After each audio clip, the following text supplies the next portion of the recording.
Hey. What's up? Yeah, apologies. I said I wasn't going to stream today inside of the Discord, but my schedule freed up, and now I can. So, false alarm. We roll on as intended. We roll on as originally planned. And we're good. So yeah, you called me out. You called me out. I am indeed a liar. $5 indeed. I am indeed a liar. At risk of being parasocial. Minor family emergency this morning, which required back and forth between a hospital. Everything's fine. Don't worry. We're good. Thought I wasn't going to be able to stream today, but turns out we're okay. Turns out everything's fine. So we're back on business. Back to business. We're good. Hope all my dudes have a good Wednesday. Also, I am buying an unusual Mary Cone message dingus if you're in the TF2 Discord sphere. What? Like you're advertising that you're buying a Mary Cone? So like you want people to message you to sell you their Mary Cones? Is that the angle here? Seems like it. Wait, the chat has auto-translate now? So if people put messages in other languages, it automatically translates them? That's pretty cool. Is that true? Chat, is this real? Referring to my audience as chat now, so I can up the streamer quality here. Refer to you guys as chat. Or is this like a new meme? The price of the Steam Deck increased by $300. Well, thankfully, I don't care about owning a Steam Deck. So for those of you that care about owning a Steam Deck, then, sorry to hear that. Can we put a kid in this guy? No, don't do that. Okay, yeah, so I guess it is automatically translating. I guess that's what the little symbol next to it means, is that it's automatically translating things. Oh, you're right. Okay, so if you hover over it, it shows the original language. So I see a lot of messages in Russian and Spanish. Just reminds me of how many people from Russia and Spanish-speaking countries that watch me, which is crazy. Hello, people from around the world. Yeah, it's working. AI is scary. Got an Aussie minigun yesterday. Don't gamble. Yes, don't gamble, kids. Don't do it. How am I? I'm doing good, man. I'm doing good. Admittedly, I'm kind of tired. Had a bit of a stressful start to my day, but otherwise, I'm good. And I figured while I'm in a more mellow state, it'd be a good opportunity to talk about what I want to talk about today. But before that, just some housekeeping. Just a little bit of housekeeping. Oh, hello. Just a little bit of housekeeping before we get to the meat and potatoes of today's stream. Thank you all who bought a plushie. The plushie sales have officially closed. We sold 341 of them. You guys are awesome.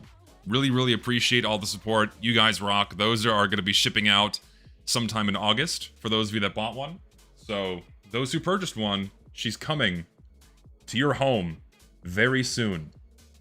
Very soon. So thank you guys. Much appreciated. Let's see what else is on the chopping block here. Speaking of getting this man pregnant, I've made a slight change. And I know, like, oh my god, Zesty Eyes, Zesty, you're shilling yourself. You're shilling. Did that Echo, did that scare you? Did the sharp SH scare you? You got like a strong twitch there. What are you doing? Are you okay? Come here. What are you doing? Did I scare you? I think I scared her by saying shill. She's just rubbing my fucking feet with her face now. Okay, so people get mad when, like, YouTubers shill their own shit. Like, oh my god, he's trying to sell me something. Yes, I was. And I'm gonna try to sell you something again right now. I've tweaked how memberships work. So, don't become a member on the main channel. Become a member here. You get all the same perks, and you get, like, all of the extra stuff for my stream chats. Like, you get the emojis, you get the little symbol next to your name. So, if you have a membership on the main channel, highly recommend you transfer it over here because you get all the bonus shit because I don't stream on my main channel. That's it. Now we can get into the meat and potatoes of today's stream. Well, Patreon. Well, so if you do Patreon or YouTube memberships, then you get the same incentives. But I have the memberships open because a lot of people don't like using Patreon or can't use Patreon. Moreover, YouTube takes a much bigger cut than Patreon does. So if you want more of your money going directly to me, then Patreon's your avenue for that. But if you can't use Patreon, then you have YouTube memberships. So there you go. Now the housekeeping is done. The shilling is done. The original plan for today's stream, okay? The original plan for today's stream was I was going to play the new Forza game. I've been playing it a little bit. It's very fun. So I was going to play it on stream. And, but then something happened that completely changed my schedule for today. A YouTube video came out and basically blew up overnight, and people have been spamming my inbox with it. So we're going to be watching that today. That's the plan. We're going to be watching a Team Fortress 2 related video today for the first time in a while. And then on Friday, we'll play some Forza, because I've been itching to play a new driving game that isn't just like taxiing around in GTA 5.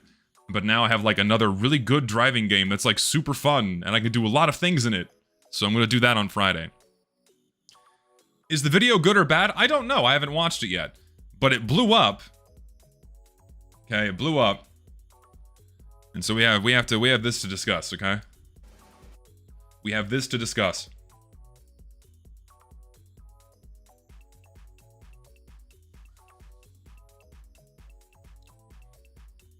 This has been sent to my inbox so many times over the past 24 hours. Probably 20 different messages. Zesty became a normie. No, I love how that's the reaction. I have not played Deltarune, by the way. I've only played Chapter 1. I've not finished it. I know this comes from the game. Someone drew this and said, put this on your webcam for the start of the next stream, and I said, sure. I know it's good. People say it's good. Apparently it's my chance to be a big shot. But I have to go out of my way to play those games. I will at some point. I will at some point, don't worry. Let's get rid of that for now. And grow my face a little bit. Bring my lovely mug. Hope you're having a good Wednesday. How do you want people to send proof of plush purchase for the Patreon stuff? Just DM me. Just shoot me a DM on Discord and I'll let you in. Was just on your server and people were talking about Phonyland. What's all the fuss about? Also, how's the next main channel video progress looking? So, we're about to find out what the fuss is all about. We're about to find out what the fuss is all about by watching this video. And as for the next main channel video progress, I'm still writing it. It's, what did the friend calling you last stream want? That's personal, so I'm not going to say what's going on there.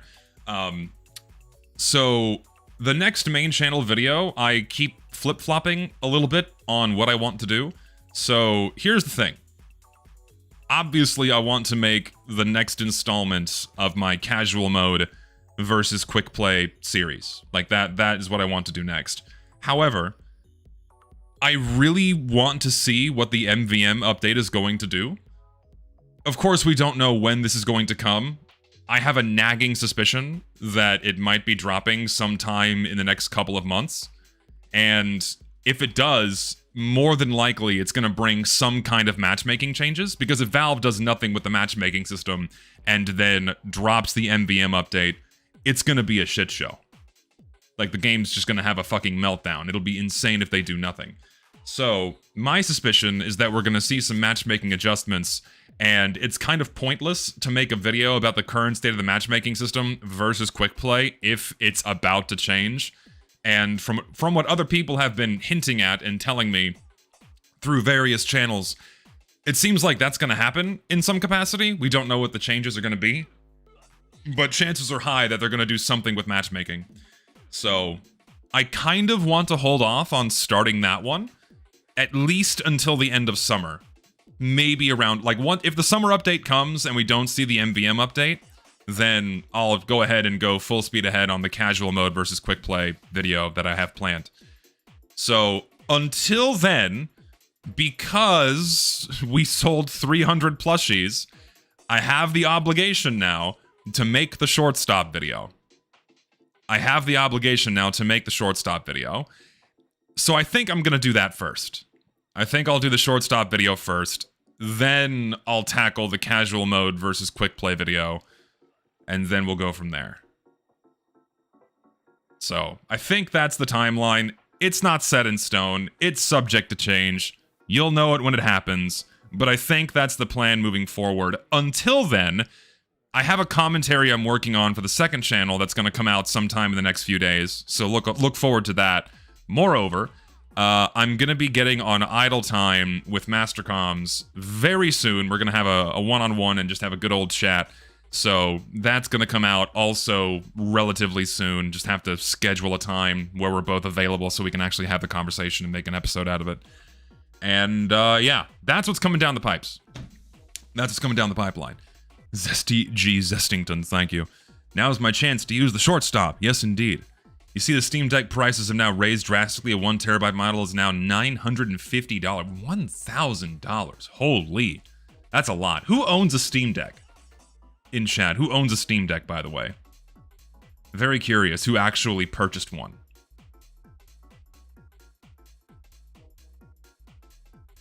I know several people that bought one, so I guess you got in right before the prices went up.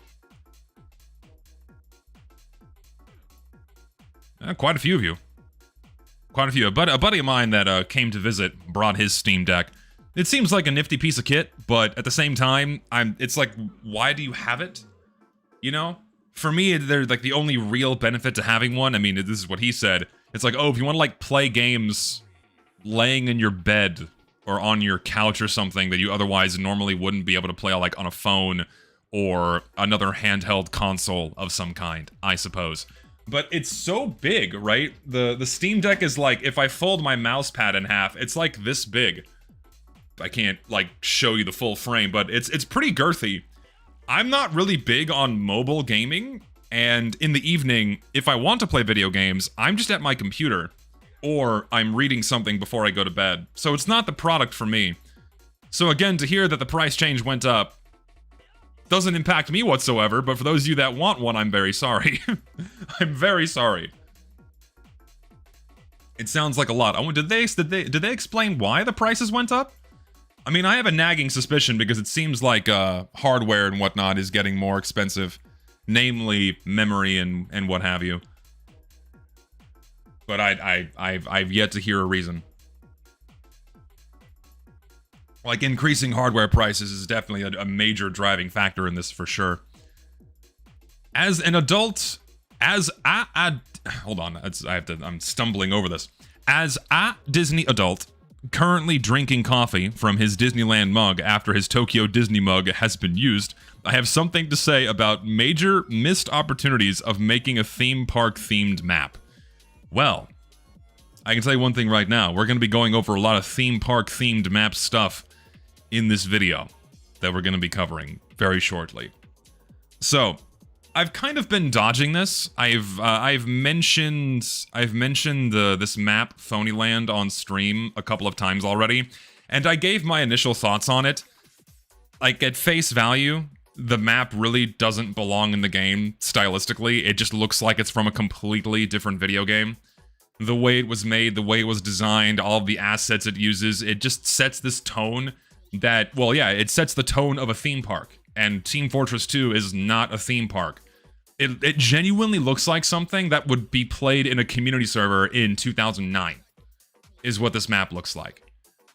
Like, it's cool, like, it's a cool feat for something for community servers, but as an official piece of Team Fortress 2 content, it has no business even to be considered to be added into the game, in my opinion. It has no business being in the game. Plain and simple. That's my opinion on that. And of course, we can go into the extreme minutia of what makes a TF2 map not a TF2 map or an actual TF2 map in terms of style changes, lighting, so on and so forth. And it's something when you don't even need to do that, and you can look at a map and go, damn, this really doesn't belong here. Actually, I wrote down some notes on this. Hold on, I have some notes. No, chill. I have some notes here that I want to like read on stream.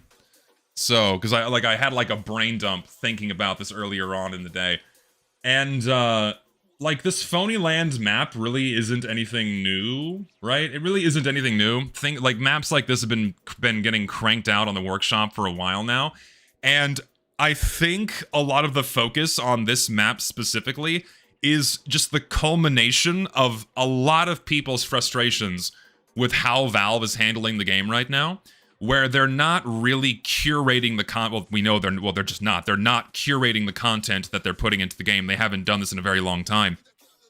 And so people are getting really exhausted with the typical update cycle because of the mediocre map selections, the maps that look like they don't belong in the game, mediocre cosmetics, mediocre this or that, or outright broken this or that, and people are getting really fed up. And for the last couple of years, we've now settled into this very predictable update cycle where, oh, it's no longer just whatever maps are on the workshop, now it's going to be whatever theme is put forward by these community workshop circles, primarily the Emporium, or Emporium adjacent circles. Whatever theme they put forward is just what we're gonna get in the game now. And we really have no say over any of it, really. Because ultimately, if you go and vote on these things on the workshop, it doesn't matter. It just seems like whatever's on the front pages is what Eric Smith picks. And generally, what happens is when you have these community updates, they launch all the content roughly at around the same time. And so what happens is it all gets a whole bunch of traction and visibility and a whole bunch of attention from places like Twitter and Reddit, largely from places that don't play the game. And it bumps all of this stuff up onto the front pages and gets it a bunch of attention. Then Eric Smith sees it, then it gets put in the game. And that's the working model. That is the working model right now to maximize your chances of getting your content inside of Team Fortress 2.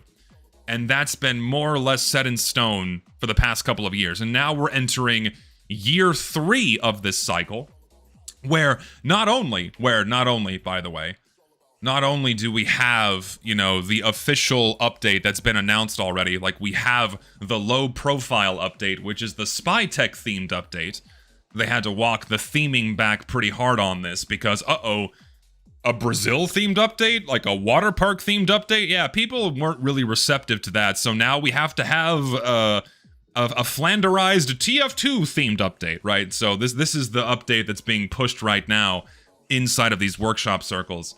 But then, unrelated to that, we had the release of Phonyland on the workshop, okay? And this is being pushed hard. It's being pushed hard as like what could be the potential centerpiece for the next seasonal update, right? And I think people are just tired of it. People are really tired of the theme park updates. People are really tired of the overly tacky and gaudy stuff getting put into the game, not only because of how it looks, but also because it just plays like shit. Embargo plays like shit, Aquarius plays like shit, so many of the other themed maps for these updates play like abysmal dog shit. And players are now getting fed up, and so now that we're entering year 3, we see Phonyland come out, we're like, oh, fuck no, hell no, we don't want to go through this cycle again, we know what's coming. And guess what's coming? Garbage maps that are purely designed to get your attention so they maximize the amount of traffic they get on social media, so they get bumped to the front pages on the workshop, maximizing the chances that Eric Smith sees it and then puts it in the game for a paycheck. That's how most maps are made these days. They're made to look good first, and then play well second, third, fourth, what have you. That is the consistent model that we've been seeing over the last couple of years. And if you think I'm bullshitting you, if you think I'm pulling this out of my ass, go look at any of the maps that have been added over the last 3 years. Just go look at their workshop pages. What are you gonna see? You're gonna see glorified, doctored up, pretty screenshots from ideal angles that make the map look really cool. Like, oh my god, Odyssey and Phoenix look so pretty. Oh my god, these maps are beautiful, but they kind of play like shit. Whoa, Aquarius, look, there's a big shark. There's a big sharky going, big sharkies. Big sharkies, it's like SeaWorld. That's like SeaWorld. The mercenaries are all underwater. Oh, but SeaWorld. Whoa. Look at all the fishies and the coral. It's so blue. Of course, that's Twitter and Reddit's reaction to it. They fucking flip out like it's Christmas morning when they see bright and shiny colors being shoved in their faces. And then when you tell them, it's not only bright and shiny, but that is Team Fortress 2. Oh, you mean the Heavy's gonna be here? Oh my god, the Scout's gonna be here too? No way! All of my favorite characters are going to SeaWorld this year! People that don't actually play the game love this shit. And so it gets a shitload of traction. It gets shitloads of traction, shitloads of likes on social media, largely from people that don't play the fucking game. And then it gets put in the game, and guess what happens? These maps fucking die. And I showed that in my last main channel video. If your map is not payload, and even if it is payload, guess what happens? The maps fucking die. Once the seasonal update ends, traffic plummets to near zero. Because no one cares about these maps beyond the novelty. No one gives a shit. And they get dumped into the massive pile of now over 125 maps in the vanilla rotation. Lord knows how many more that we're going to get this year. And they go there to die. And what does that do? It bogs down the matchmaking system, it spreads the player base even thinner, and even if you wanted to play on these new maps, you usually can't. Just try queuing for one of these maps specifically. You're going to be waiting around indefinitely for a video game that does not exist. Or a match that does not exist, rather. Who's tired of that? Just in chat, who is tired of this same seasonal update bullshit cycle that we've been in for the last few years? Who's tired of it? Just say yes or no, or just say me, right? Who's tired of it?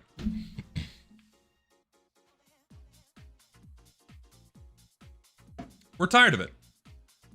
And so when we are entering phase 3, as we enter phase 3, what's the reaction gonna be?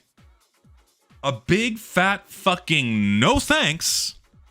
Not interested. We don't want this anymore.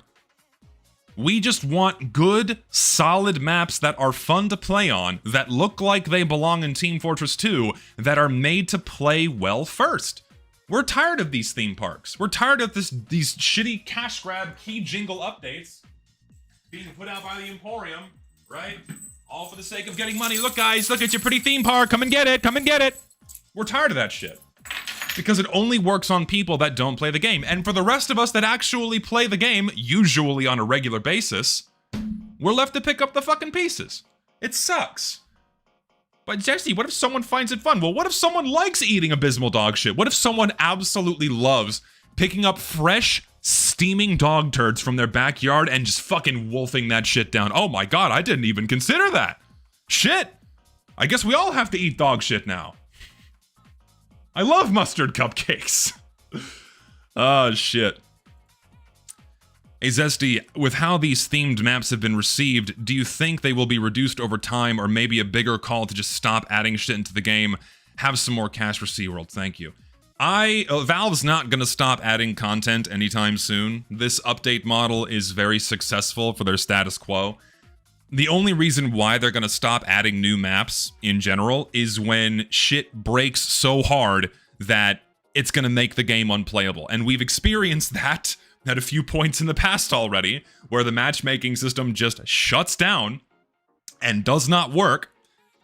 So when that happens at a critical degree, assuming they do nothing about addressing the matchmaking system whatsoever, yeah, that's when they're gonna stop.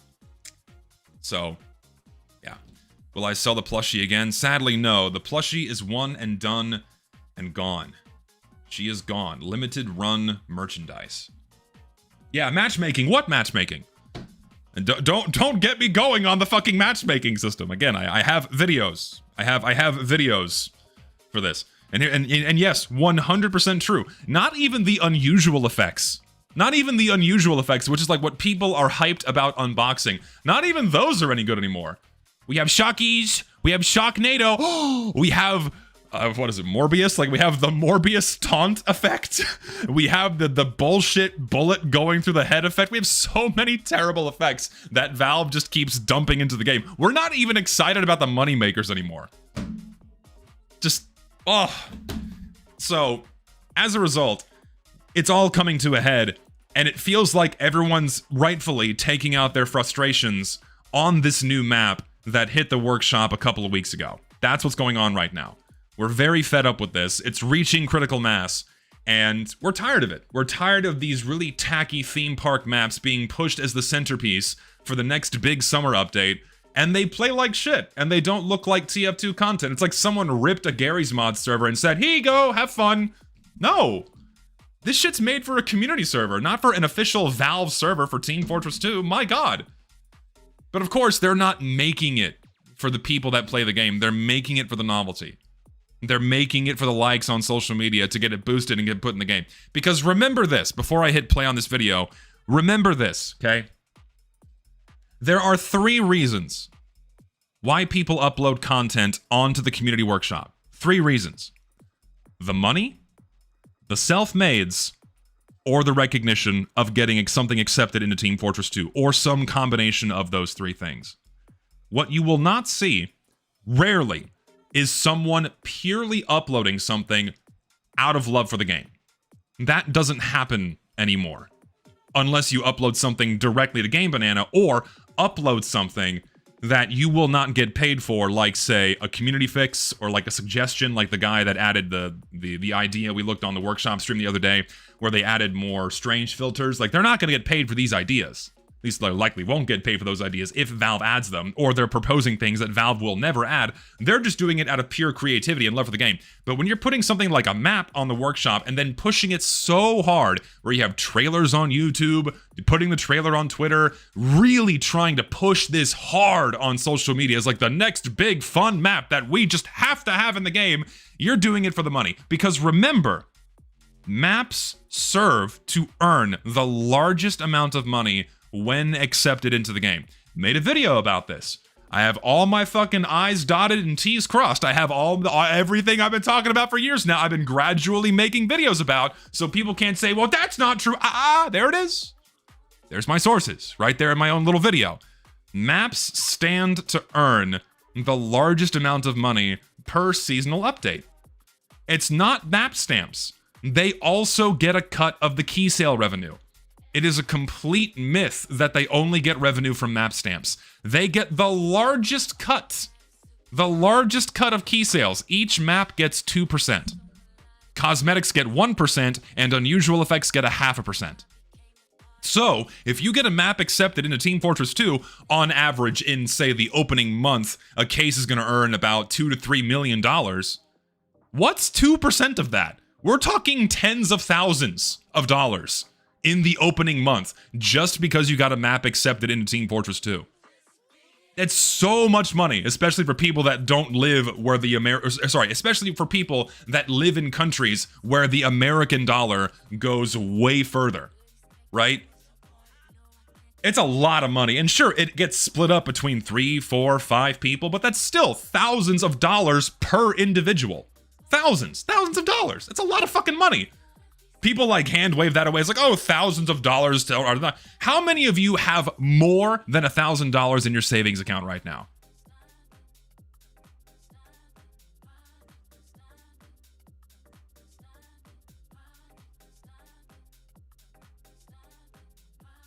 A lot of you don't. Thousands of dollars is a lot of money for most people. So that just can't be hand waved away as like, oh, well, it's just not that much. No, it's a lot of fucking money. Most people live paycheck to paycheck, at least in America. I'm broke and high maintenance. You can tone down the maintenance level, maybe a little bit. Like $1,000 is a lot of money. How many of you think $1,000 is a lot of money? How many of you right now would be relieved to get like $1,000 to pay some bills? Right? I know I got a lot of young people in chat that don't know the value or concept of money, right? But there's a lot of people in the 18 to 34 age bracket that work a 9 to 5, have a job, have debt of various forms. Yeah, $1,000 is quite nice to have. And so when you're getting this stuff added into the game, that's a and multiple maps in the game, right? Because these guys have multiple maps in the game, multiple cosmetics, multiple unusual effects. It's this constant stream of passive income from multiple years of multiple cases that contain multiple instances of your items.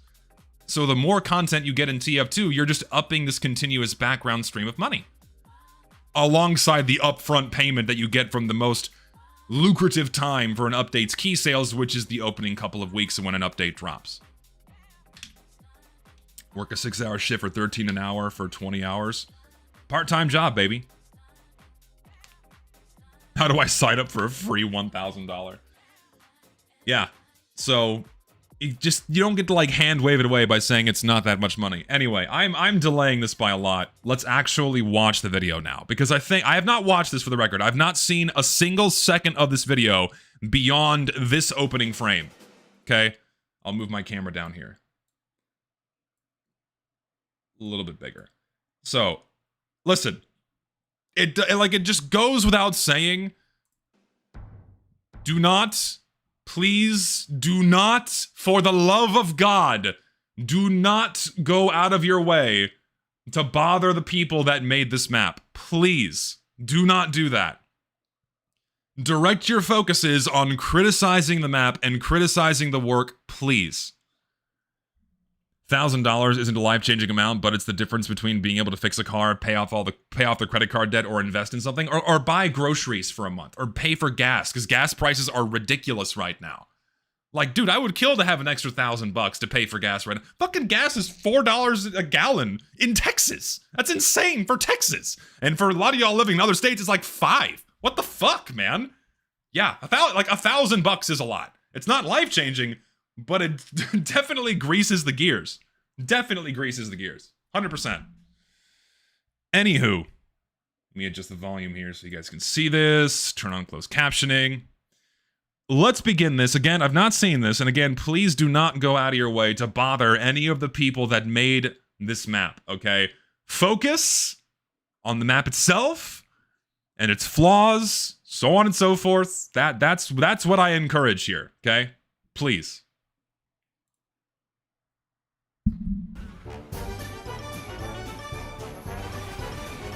This is the trailer of the map, right? So if you have no idea what this map's like what we're talking about, this is the map. It's just a giant fucking carnival. Why do you have to put my face? You immediately use this fucking meme. Oh my god. I didn't even make this. I didn't make this shit. Someone just made that. This is like the biggest thorn in the side of like TF2 Twitter. You post this anywhere and people fucking seethe. They seethe every time they see this. It is so funny. Just because you say no thanks, not interested to something. This is something else too. I'm sure the video is going to say this, but I'm going to say it now so I beat them to the punch. Remember what the workshop is. Remember what the workshop is.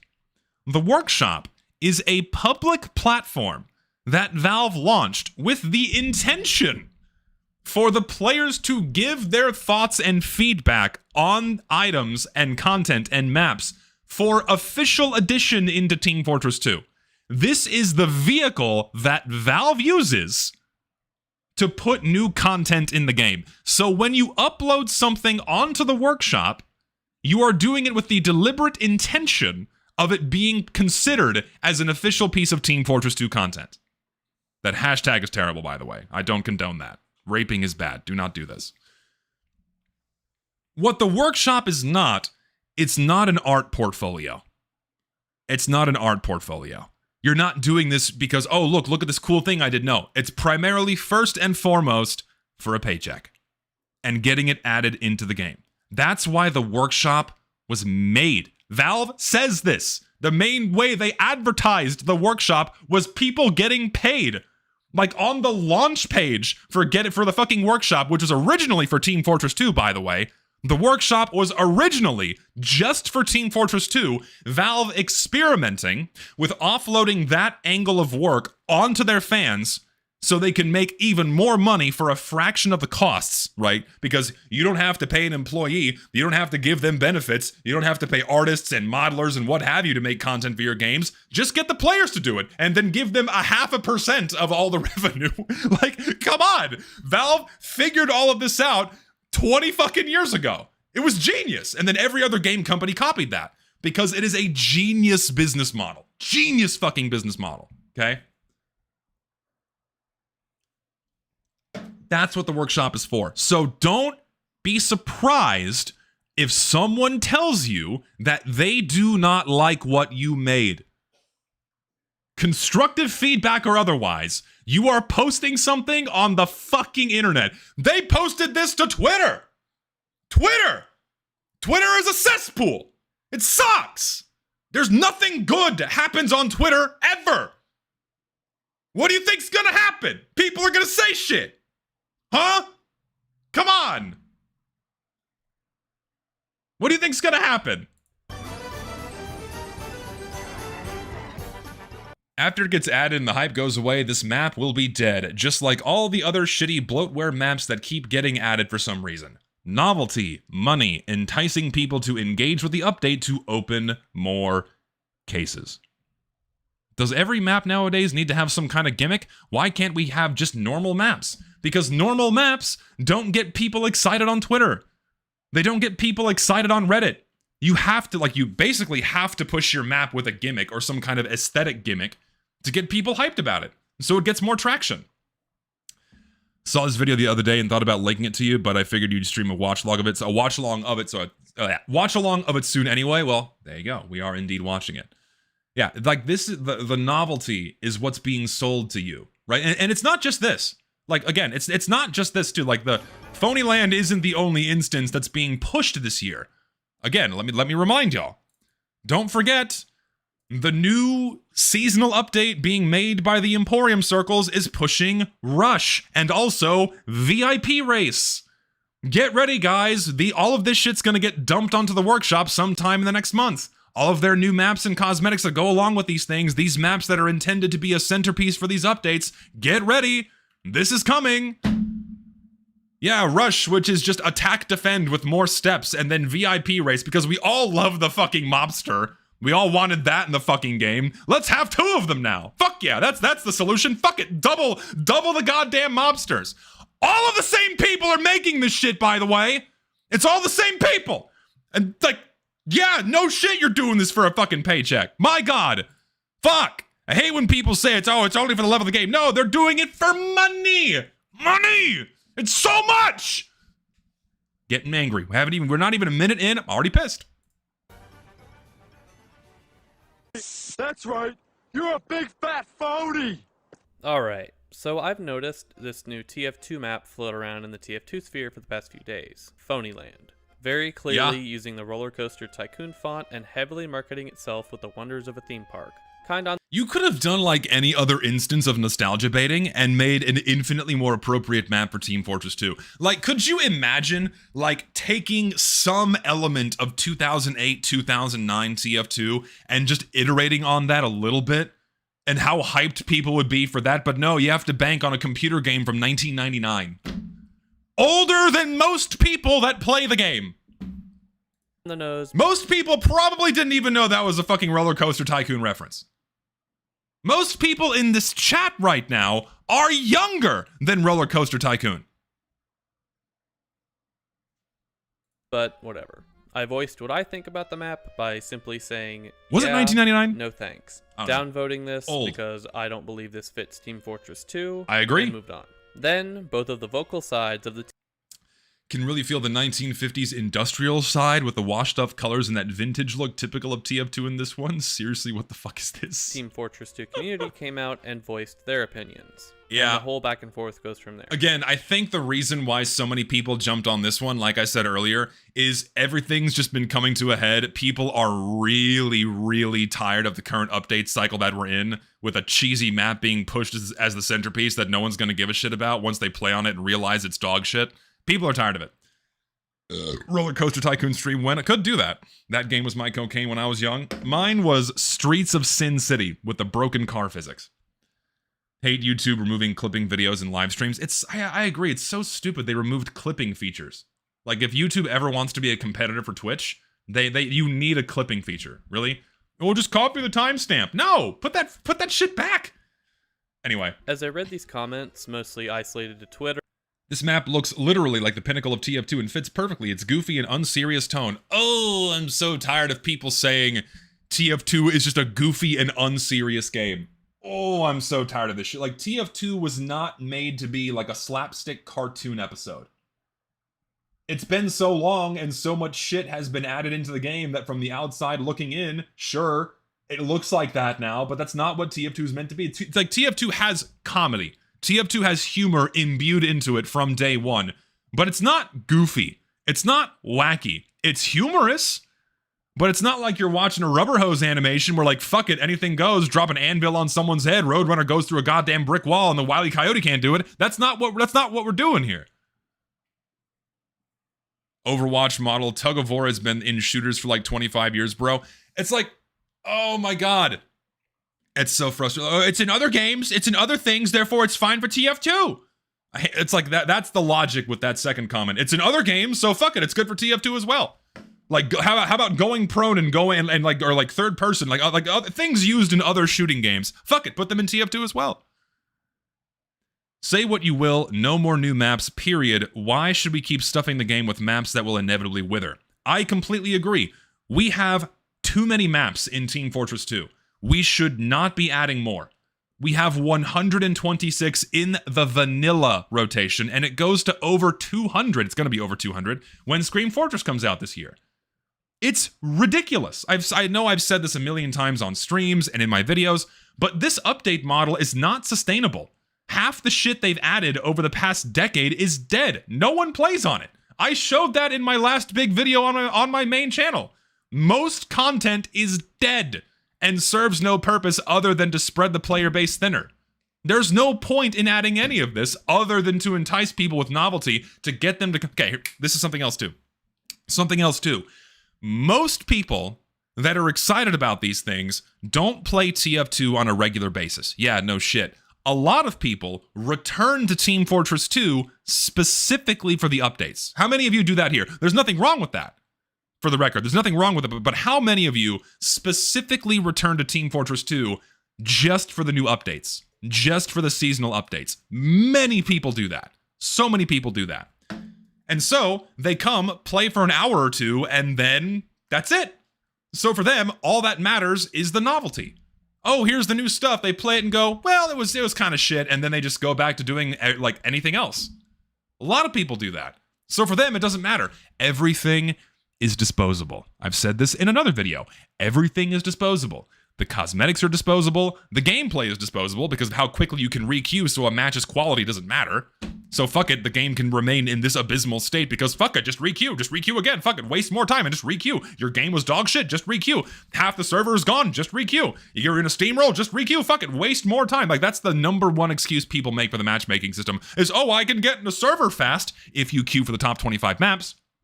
If you don't queue for the top 25, guess what? You're waiting. That's beside the point. The point is, a lot of people just don't care. Everything is disposable.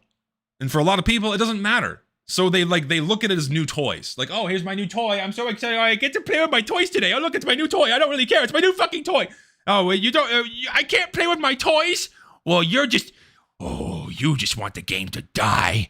That has to be it. You just hate fun because I can't play with my toys. I can't play with my toys. So you want a game to die. You just hate everything. You hate fun. You just want everything. Like, no. We just want people to have a slightly more critical and discerning eye for what gets put into this game for literally everyone else that continues to play the game outside of the update cycle, which is a fuckload of people. Tens of thousands, if not hundreds of thousands a week. Those are the people's voices that should matter. Not that the people like, not people like this, you know? The TF2 community twisting a character like the sniper from a professional assassin who takes his job very seriously to a piss and insult throwing idiot. You have the comics to blame for a lot of this flanderization. You really do. Like, a lot of this is Valve's own fault because a lot of it was deliberate. Because the comics are a really good marketing tool. The comics were a very good way to lower the barrier of entry for an evolving market. Because as time has gone on, I don't know if it's just me that's noticed this, as time has gone on, what I've noticed is that games can't really be serious or stable anymore, if that makes sense. They need to be constantly adding new shit, constantly appealing to this audience that just can't handle a static tone or theme. It has to be everything. It has to be everything all the time. Otherwise, you're gonna lose engagement. It's all about engaging waves and waves of people over and over again. So they just keep bloating games with as much shit as possible, as many different IPs as possible to bring in more attention and more people. Fuck the game's art style. Fuck its tone, theme, and stylization. We need more money. We need more people in our game. And the TF2 content, like the TF2 comics and all the, a lot of, more recent updates are a perfect marketing tool for these things. So naturally, when you have a lot of younger people that only know the modern version of TF2, they look at the comics and whatnot and go, "Oh, that's great. That's what TF2 is." Compare like any of the comics to just like normal gameplay on Badwater. Like the mercenaries are there, but like there's almost no translation between the two whatsoever. Anyway, I'm rambling again. And some on the workshop, it kind of showed me that most TF2 fans when a map hold on, I love this. Mostly isolated. I love these kinds of comments too. TF2 fans when a map expands outside of Mexico or the Alpines. Yeah, it's kind of the point to have a set setting. That's what a setting is. Having the mercs go anywhere and everywhere kind of defeats the purpose. And here's the thing. The mercs can go anywhere and everywhere. Even that is okay. The mercs can go to fucking... they can go to where water is. The problem is how it looks. The problem is how it looks. It's how it's stylized. Like, you can have, say, a boardwalk on your map. There's no problem with that. But when you juxtapose that against a giant carnival for children... The mercenaries are not fucking children. Richter, I have bad news for your buddy. You've missed like the first hour of this stream. I can't catch you up. Thankfully, we've just started this video. Richter, you've been in your hole, buddy. You gotta come up for air once in a while. This is the new epic, crazy map that's being pushed as the new centerpiece for the summer update. The mercs go to a theme. The mercs go to fucking Six Flags. That's what this is. The mercs go to Six Flags. And people are pissed. I didn't start this. People are pissed. People just reacted to this on their own.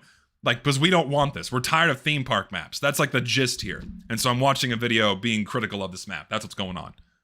Showed me that most of these people voting on this don't really understand or care about Team Fortress 2's carefully crafted art. I love this too. I hate to tell you this, don't really but understand what? or care Oh, about Team Fortress. These people aren't real. I'm convinced these people are not real. Oh, well, bright colors existed in the 60s, so TF2 can have neon green. It's okay. Oh, okay. I love this. All right, let's have like another example of this. You have the Mona Lisa. When was the Mona Lisa painted? When was the Mona Lisa painted? Okay.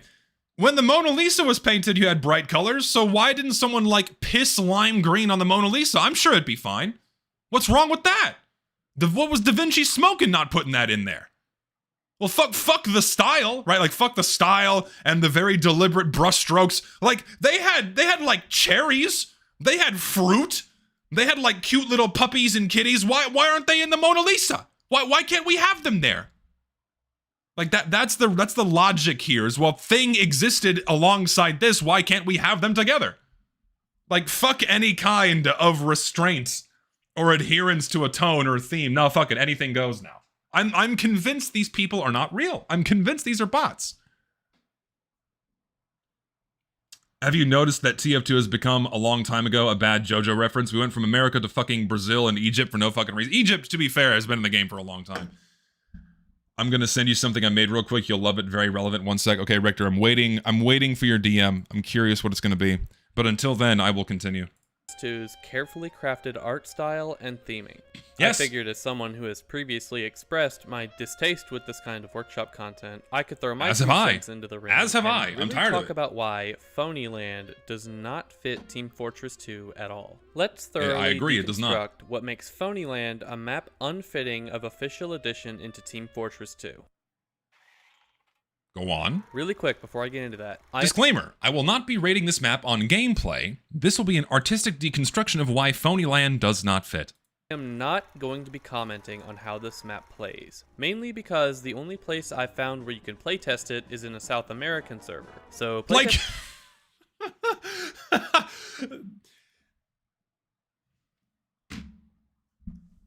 That's the thing, too. That's how they sell maps to you. They have to sell maps by making them look good. That's the only way you're going to get people hyped up for a new map, is with shiny little screenshots and fun little clips of wacky things happening. It's the only way they can sell maps to you. That's why they design maps to look good first and play well third. All right, Richter, what'd you send me? Oh, this is great. Thank you, Richter. This is beautiful. This is beautiful. Well, I would say Da Vinci complaining. It was never that realistic anyways. That's just true. This is what's happened to Team Fortress 2. It's like, well, it's already so bad. What's the... We can just add more. Fuck it. Fucking spot on. I love this. Fucking spot on. Finally, I can play with good ping. Well, you can go play on Phonyland right now if you want. Testing would not be ideal for me. It would also be really shitty if I were to rate this map, gameplay-wise, without enough playtime to come to an informed opinion on it. So I agree. I'm not This is why I don't review maps on my workshop streams, because I have not played on them. The Phonyland creators turn the comments off on the Steam page for the map interesting. That happens quite often whenever an item gets pushed back, or people dislike it. Very often they turn off comments. Judge it on that front. It may very well play perfectly fine, and that's good if it does. But a TF2 map has multiple jobs, the gameplay aspects being the most important. God, that even though that's such a simple thing to say, that is insanely true. TF2 maps have multiple jobs. It's not just about playing well, it has to set the setting, it has to set the tone, it has to immerse the player in the very deliberately and carefully crafted world of Team Fortress 2. And when you remove that aspect, when you remove one of those jobs, it's gonna stick out like a sore thumb. That's why it looks weird when you have the mercenaries standing in, like, Aquarius. Like, what the fuck's going on here? Like, the mercenaries look so out of place in maps like Embargo and Aquarius. It's like you copied and pasted them into a fucking Walmart. What's going on? But theming and artistic direction are also critically important aspects to a map. You can't Extremely just have true. any cartoony model or bright colors present without it looking Like, I still hate Embargo so much, man. This genuinely looks like it's from a completely different game. Like, if I just cover the Scout Scattergun model, I feel like I'm looking at like an alpha or a beta for a game that's about to appear on Steam. It just doesn't even look like a TF2 map at all. Everything is wrong. It really is an Overwatch map. And it sucks, too, that people's standards have fallen so low that that's like a selling point for some people. And that's very depressing. Mercs in Japan, please someone, it doesn't matter how shitty it is, please someone as I made this joke, the Mercs go to Seattle, they're playing it, they're fighting over a Starbucks. Someone make the Starbucks map. Make it like the shittiest King of the Hill map imaginable. Please, make the Starbucks map. Did you know the TF2 team apparently believes Embargo is exactly the kind of content that should be added to Team Fortress 2, according to Robin Walker's son? That is fucking depressing. If they genuinely believe that maps like Embargo are what TF2 needs. When the general reception from people that actually play the game is overwhelmingly negative when it comes to these maps, man. Oh, we have a timestamp. Even better. Even fucking better. So here's Cypherlock interviewing Robin Walker's son, who also apparently has hands at Valve. Walt Disney World was meant to be a city. So to avoid what happened with the lack of control at Disneyland, they bought a whole bunch of vacant land in the Florida swamp with government assistance. The real history suits TF2. It happened in the 60s. Oh, Lord. Sure, nothing's wrong. Okay, you can have like a theme park aesthetic. You can have water and boardwalks. It's the way it looks. It's the way it looks. That's the problem. It's the way it's artistically designed that does not fit in the game. The video is going to get to it. But let's listen to this first. Closed captions on. Already seeing some changes with this update. For example, like Embargo. A lot of people were complaining about Embargo's art style, saying it was like too colorful, not for TF2. But like, they got an email from Valve saying that, oh, this looks great for how we want TF2 to be like. I 100% agree with that. It's cool to see. All right, runs through. That's depressing. They got an email from Valve saying, yeah, this is what we want TF2 to be. I don't know what's a stronger indication of Valve being out of touch with their own fucking games and their own fucking players when they look at a map like Embargo and they go, yep, that's perfect. Oh my God. Like, also in this stream, Robin Walker's son says that like Valve listens to the players. To me, they don't. There's not a chance in hell they actually listen to us. If they look at a map like Embargo that was overwhelmingly negatively received by most people. Some people are like, oh, it's the best thing since sliced bread. But then just like at least 50-50 positive negative, right? They look at that and go, oh, that's the gem TF2 needs. Jesus Christ. Oh, that's depressing. So fucking depressing. It could also be a PR response, but at the same time, that's not a good PR response to give. Look at how we're reacting to it. If that's meant to maintain their public image with how they're handling Team Fortress 2, like, oh yeah, that's the map we need, how is that a good response to give? The best response to give is nothing. Love remembering random stuff like that and sending it to rage bait me. Dude, that's not even like rage bait. I'm genuinely mad because that's probably real. Remember, like also in that other interview from TF Connect, like Valve passing the buck back onto us, that all of the things they add and what have you are like just because people buy them. And it's true. It's just true. They keep adding all of this stuff because people keep spending money on the game. It's like, we got the Sharknado effect. People loved it. The people loved the fucking memes. People opened those cases left and right. Do they play the game? Fuck no. But did they still make their money? Oh, hell yeah, they did. Because people keep spending the money, they keep doing it. And that's why they say we're the ones asking for it. Because we keep opening the fucking boxes. Fuck! Out of place. Let's start by looking at Phonyland's artistic choices. Okay, what do we got? Team Fortress 2's art style is defined on the basis of readability, mainly Thank for you. gameplay purposes. Thank the art you. style was designed to keep the details Fucking minimal and thank simple, you. with the rule that the player characters and objective markers should Thank be you. more saturated. No one says this shit enough. TF2 maps are specifically designed for gameplay purposes as well. Not just to look a certain way, but for gameplay purposes. Minimal background clutter, simple skyboxes, just enough detail to create an immersive setting to make the game look and feel that specific way. It's why we keep coming back. Not a whole bunch of shit cluttering the background, not a bunch of brighter colors filling your screen, not this big flashy environment where you can't see what people are doing because the background and the assets are brighter than the character models. That's like one of the key things a TF2 map has to abide by. 100%. Than the rest of the environment. The environment itself having more muted colors and a lower level of saturation. Thank you for using the launch maps, by the way, for these examples. Now, there's also newer maps relative to the launch maps that abide by this just fine too. The red and blue colors used to paint opposing areas of the game world are analogous to one another as guided by this reference color swatch, with muted colors dominating. Anyone that says that like TF2's art style doesn't matter, that fuck it doesn't matter, like they're like, oh, just anything can go. Like, just go look at any of the developer commentary speaking about the game's visuals.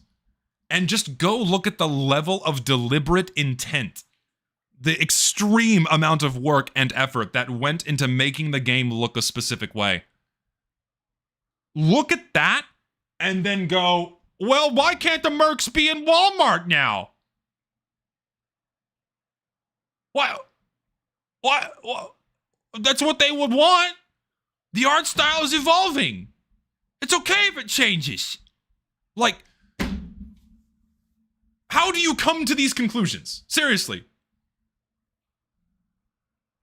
Red Walmart would go hard. Very true. Red Walmart would go hard. Small areas of saturation used to provide further visual interest. The texture maps used on the 3D world are impressionistic and maintain a minimum level. Impressionistic. Thank you. Thank God. I love this old dev commentary so much because it instantly shuts down all of the bullshit modern discourse in regards to Team Fortress 2. TF2 is not a cartoon game. It is not a cartoony game. It is an impressionistic game with just enough detail, exaggerated features to make things look a very specific way. It is an impressionistic view of reality. It's why TF2 resides in like this perfect little valley between reality and fantasy that makes it look so good. It looks so good for this exact reason. It is so delicately stylized to adhere to the American impressionist artists of the 30s, 40s, and 50s. It is specifically, 20s, 30s, and 40s. It is specifically designed to look in that way. It's not cartoony. It is impressionistic. And I hate the logic the broken logic that some people use. Like, well, TF2 is a cartoon game, so we can have it's cartoony. So what's wrong with it? It's a cartoon theme park, so why can't we have it in the game? It's cartoons. Have you seen the Heavy? His feet are so small. Fuck! Of visual noise. This is consistent with background plates found in animated films, particularly those of Hayao Miyazaki, in which broad brushstrokes appear in perspective, as if present in the 3D world rather than on the 2D image plane. Yes. We apply the same approach because we feel that its inherent frame-to-frame coherence has superior perceptual properties to an image space painterly approach. Yes. Phonyland's choice in color does not abide by... Just look at the immediate juxtaposition of those two things. The first fucking frame you see is bright blue walls. Oh my god. It's the same shit Embargo did. It's the same shit Embargo did. Oh, but you have the signs and you can have the pale wood here. This should not be here. None of this should be if you're abiding by normal principles for TF2 map design. Have any default blue mercenary standing against this wall in full light and standing at the opposite end of this area of the map and just try to tell what the fuck's going on. These rules. It has color as like this too. You have bright yellow and bright red. It's just the whole point of TF2 maps is to have that whole washed out environment so you can see the gameplay. Fuck, man. Rated as the Mercenaries, which is not good for readability, nor is it good for keeping the original. Who looks at this and see this? Oh my god. Just this whole fucking angle. It's just not TF2. What fucking game is this, man? So many people are looking at this and go, yep, this is the fucking map for us. I thought this was Fallout 4. Yeah. Goonieland, Lego Batman shit. Yeah, like just at a glance, does this look... Is there anything resembling or screaming Team Fortress 2 here other than Manco?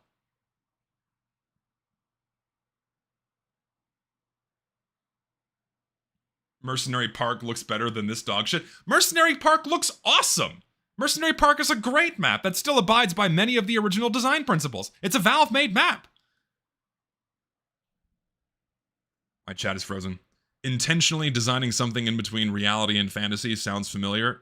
Familiar to what? You'll have to illuminate me. Yeah, the hyper-realistic gate as well. And like, just look at how noisy this whole background is. All of this shit is just in the background as you play, distracting you from the gameplay. Like, even CSGO maps aren't this bad, man. Like, CSGO maps also abide by those principles to improve readability. TF2 is the 2-fort wood plank texture and the hydro skybox texture. If you put those into anything, it instantly makes it a TF2 map. It's that simple. There's zero other depth to its identity. Richter, you're absolutely right. If I just take a texture from Gravel Pit and then make a theme park and then make one of the boardwalk textures a wood texture from Gravel Pit, it's now a TF2 map. It's perfect. Literally indistinguishable. Literally indistinguishable from what Valve made. Completely. Style of maps intact. This map is bright and strays too far away from TF2's original artistic design by making the bright theme park way too eye-catching. Here's some examples highlighting my point. Like, oh, dude, okay. Like, just, you know what you should have done for this? You should have, I hope he does this. He may, I've not watched this. I hope he does this. Just zoom out from this and just try to see what the fuck's going on during an active game. The walls are the same color as the Mercenaries' primary blue. How is this okay? Embargo did the same thing. There's entire rooms where at a glance you're gonna miss someone standing there because the walls are the same color as the Mercenaries' team colors. It's insane how this is, like, how did you not think about this? Well, they did. They did. The problem is that if they did not put these colors there, if they didn't use the bright colors, it wouldn't have sold. It wouldn't have been hyped. It would have all been gray and brown. There was no order to this to create like a red side and a blue side with more deliberate position of colors and textures and like having bases like you see on like 2-fort and Gravel Pit and what have you. It's too noisy to have that very deliberate placement of objects and color. So the only solution after they built the theme park is just to splatter it with fluorescent color or bright color, not fluorescent, but bright color. So it can become eye-catching. Because that's what they need to sell it to you. They don't think about the gameplay. They think about making it look good first. Oh, it's so fucking maddening. Notice how the clothing of the Mercenaries... This is even worse. This is even worse, dude. Because, like, at least the yellows are very strongly contrasting with red, but red on red with the warmer colors of orange and yellow blend in even more. It's like, really blend into the saturated colors. Nothing should match that unless it's related. Look at how different that is. Look at how everything pops even in low light. You can instantly see where the Mercenaries are.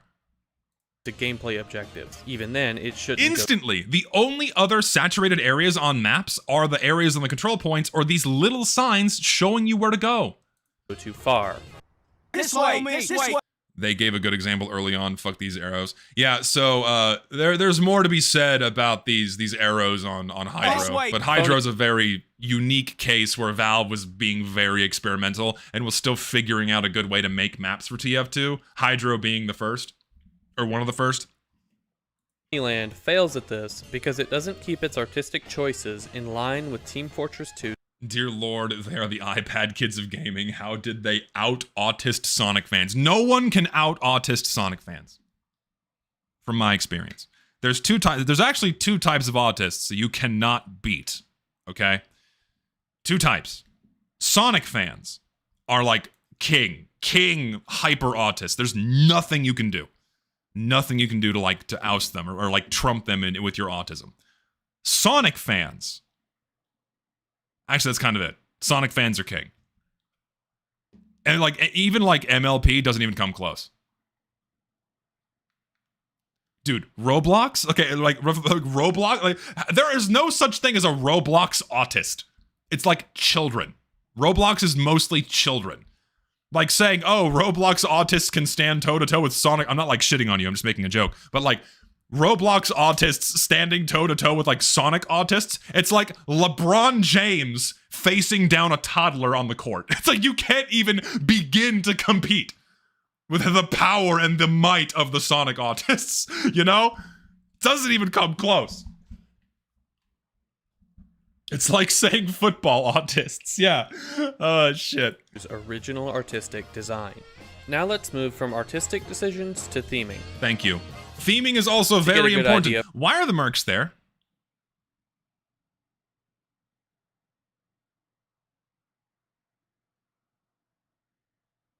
Why are the mercs at a theme park?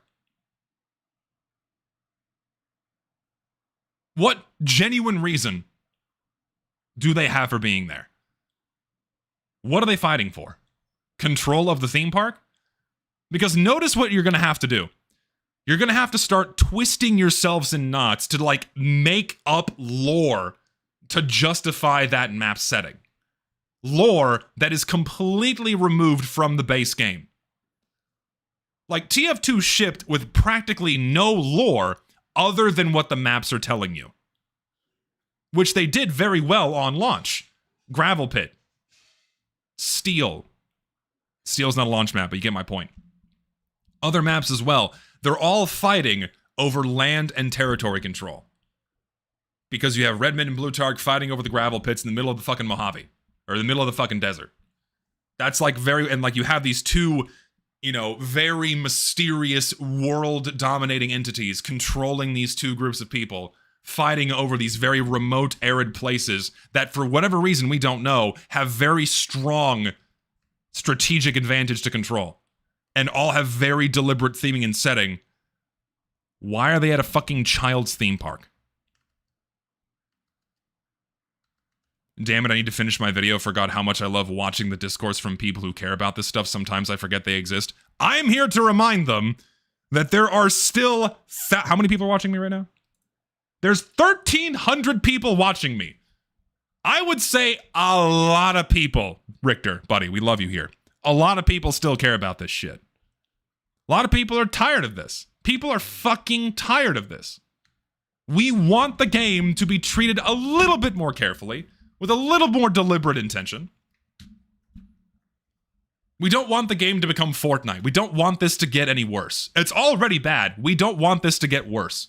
Please, God, pump the fucking brakes, put things back, and get things back to how they were, because that's why we fell in love with the game. We didn't fall in love with the game because of fucking Embargo, or Aquarius, or the Sharknado effect. We fell in love with the base game. It's why we all keep coming back. At least most of us anyways. I'm sure there's a non-zero number of people that get hyped to play on Aquarius every day. And for them I say, you have no taste at all.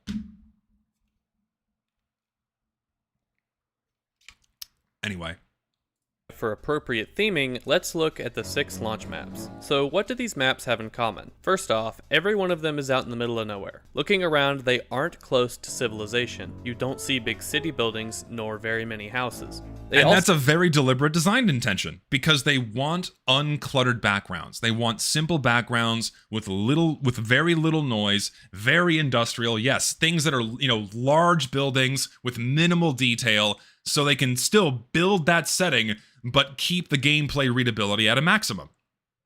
Also each have the appearance of a place of work or business, surrounded by place of work or business or base, built into the existing terrain, not pre-established facilities. That's like another big thing. Is like TF2 is not about pre-established facilities. The theme park is a pre-established facility, and the mercs just showed up, right? security fences restricting public access. Whoever owns these places really doesn't want the public hanging around, and looking at the buildings themselves, they are made of each team's own materials and have God, this Richter, please finish your fucking video, because there's so many things I want to say right now that I can't.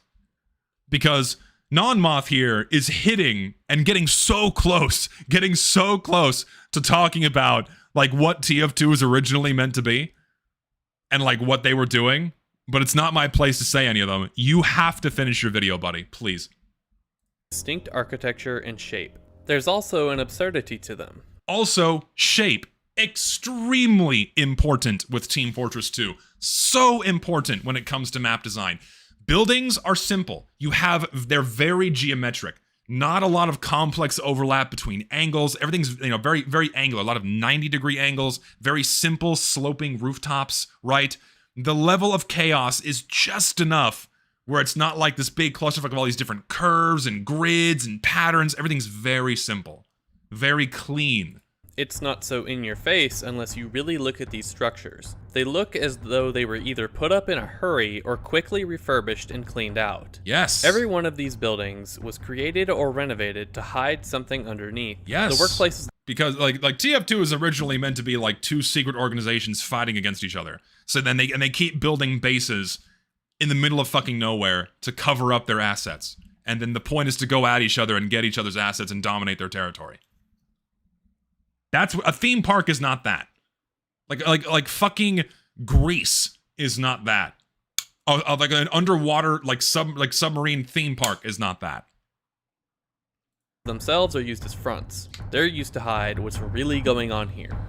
A war. I fucking love Well so much. CTF/CP Well is just my favorite map aesthetically. I fucking adore it. I love this last point because everything in between is like the cover up, and then you get to like, oh shit, there's the nuclear warhead. Like that's what they're covering up here. Holy fuck. I adore Well so much. Like, if you're gonna make a TF2 map, look no further than Well as your inspirational beginning. Like, that's the place to start when making a TF2 map. Also, yes, war. The theme, like, a big part of TF2 is war, and he's playing the song. He's playing the song. He's using the music. You're at war between two teams. How does a fucking theme park deliver the theme of war? Oh, there's carnival rides and snacks. There's a fucking snack bar in the war zone. Ah! Fucking kill me! There's a fucking... You got a fortune teller in the war zone. Ah! Wake me up from this fucking nightmare! Pier does what Phonyland does a million times better, and even then, Pier is not that good of a map aesthetically. But you know why? You want to know why Pier does it better? Because Pier wasn't made for money. Pier was made in like 2010 or 2009. So long ago. It was played on community servers for over a fucking decade before Valve even considered it for official edition. Or almost a decade before they considered it for official edition. It was made by people that wanted to make like a fun map to play on that looked kind of cool so that it could be enjoyed on community servers. Like, it has that soul imbued into it. It wasn't made to be eye candy. It wasn't made to be fucking eye candy. It was made to be fun. And that's why it plays so well. It doesn't look that good as a TF2 map. I will stand by my principles and say that in a lot of places, it does not look like a TF2 map. But in comparison to Phonyland, fuck yeah. So much better. Absolutely. Also Harp as well. Cash works too.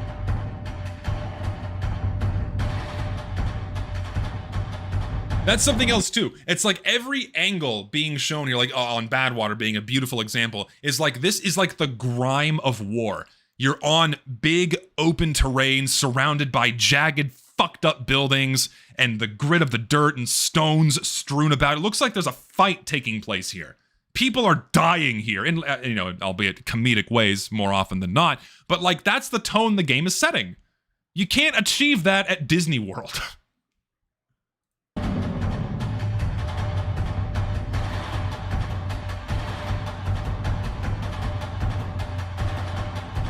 TF2 lost its grid over the years. It got smoothed over. It got smoothed over. What is that spray?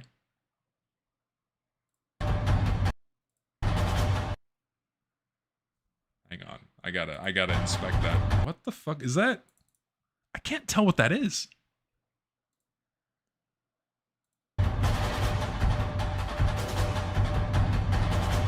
Is that Dragon Ball?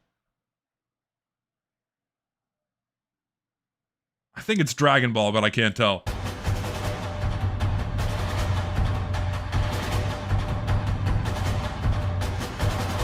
Pro tip, just a pro tip. When you're making your TF2 videos, maybe disable sprays, because I've more often than not, I like had a clip that I wanted to use, but there's like a giant furry cock in the middle of it, and I had to like go frame by frame and censor that shit out. So just an editing tip.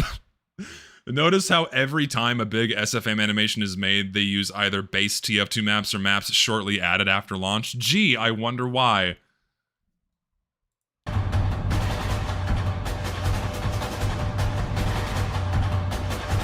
Golly gee, I wonder what the reason could be.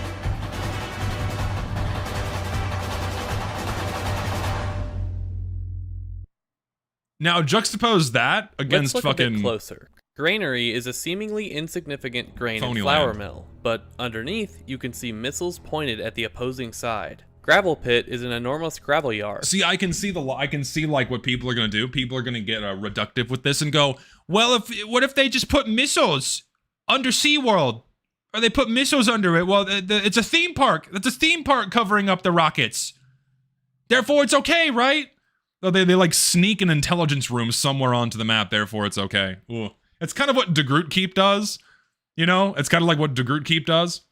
Or like if you look around the spawn rooms on red side, you see the hints of modern technology in there somewhere, like the do not enter door or the employees only door. Is that what they did? Is that what they really fucking did? Goddamn, that's hilarious. Like they use that. Okay, that's their excuse. That's their justification. Is you have SeaWorld on top of like a top secret spy facility. Therefore, it's now a good Team Fortress 2 map. That is the most insane flanderization of this game I think I've seen in a very long time. It's depressing. In Aquarius, you need to explode a shark with a cart bomb. That's TF2 to me right there, is blowing up a fucking shark with a bomb. It's so depressing. Not the kind of place you... Dude, yes, I did predict this map. I won't lie to you. I might have thumbed through the comment section a little bit before I watched this video. Someone said, wasn't there a YouTuber that predicted there was gonna be a theme park map? It was me. It was fucking me. I did it. I was the one that predicted this shit. It was me. They just said, fuck it. Let's just go all the way and just make it a theme park. Let's make it a literal theme park. Instead of having a hyper-themed environment, let's just make it Six Flags Fiesta, Texas. Fuck it. You can go ride the Rattler, world's biggest wooden roller coaster. Entry fee $60, please. Not going there ever fucking again. It's a ripoff. see very many people. The yard houses a giant laser deep in the middle of the fort. 2 Fort has 2 central command forts disguised as a general farm, where each side houses enemy intelligence, the other...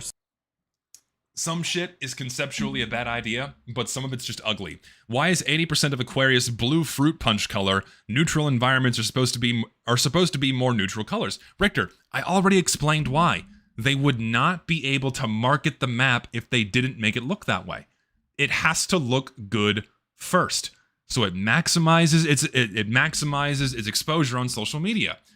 Embargo would have been way less positively received if it was a washed out map like any of the launch maps.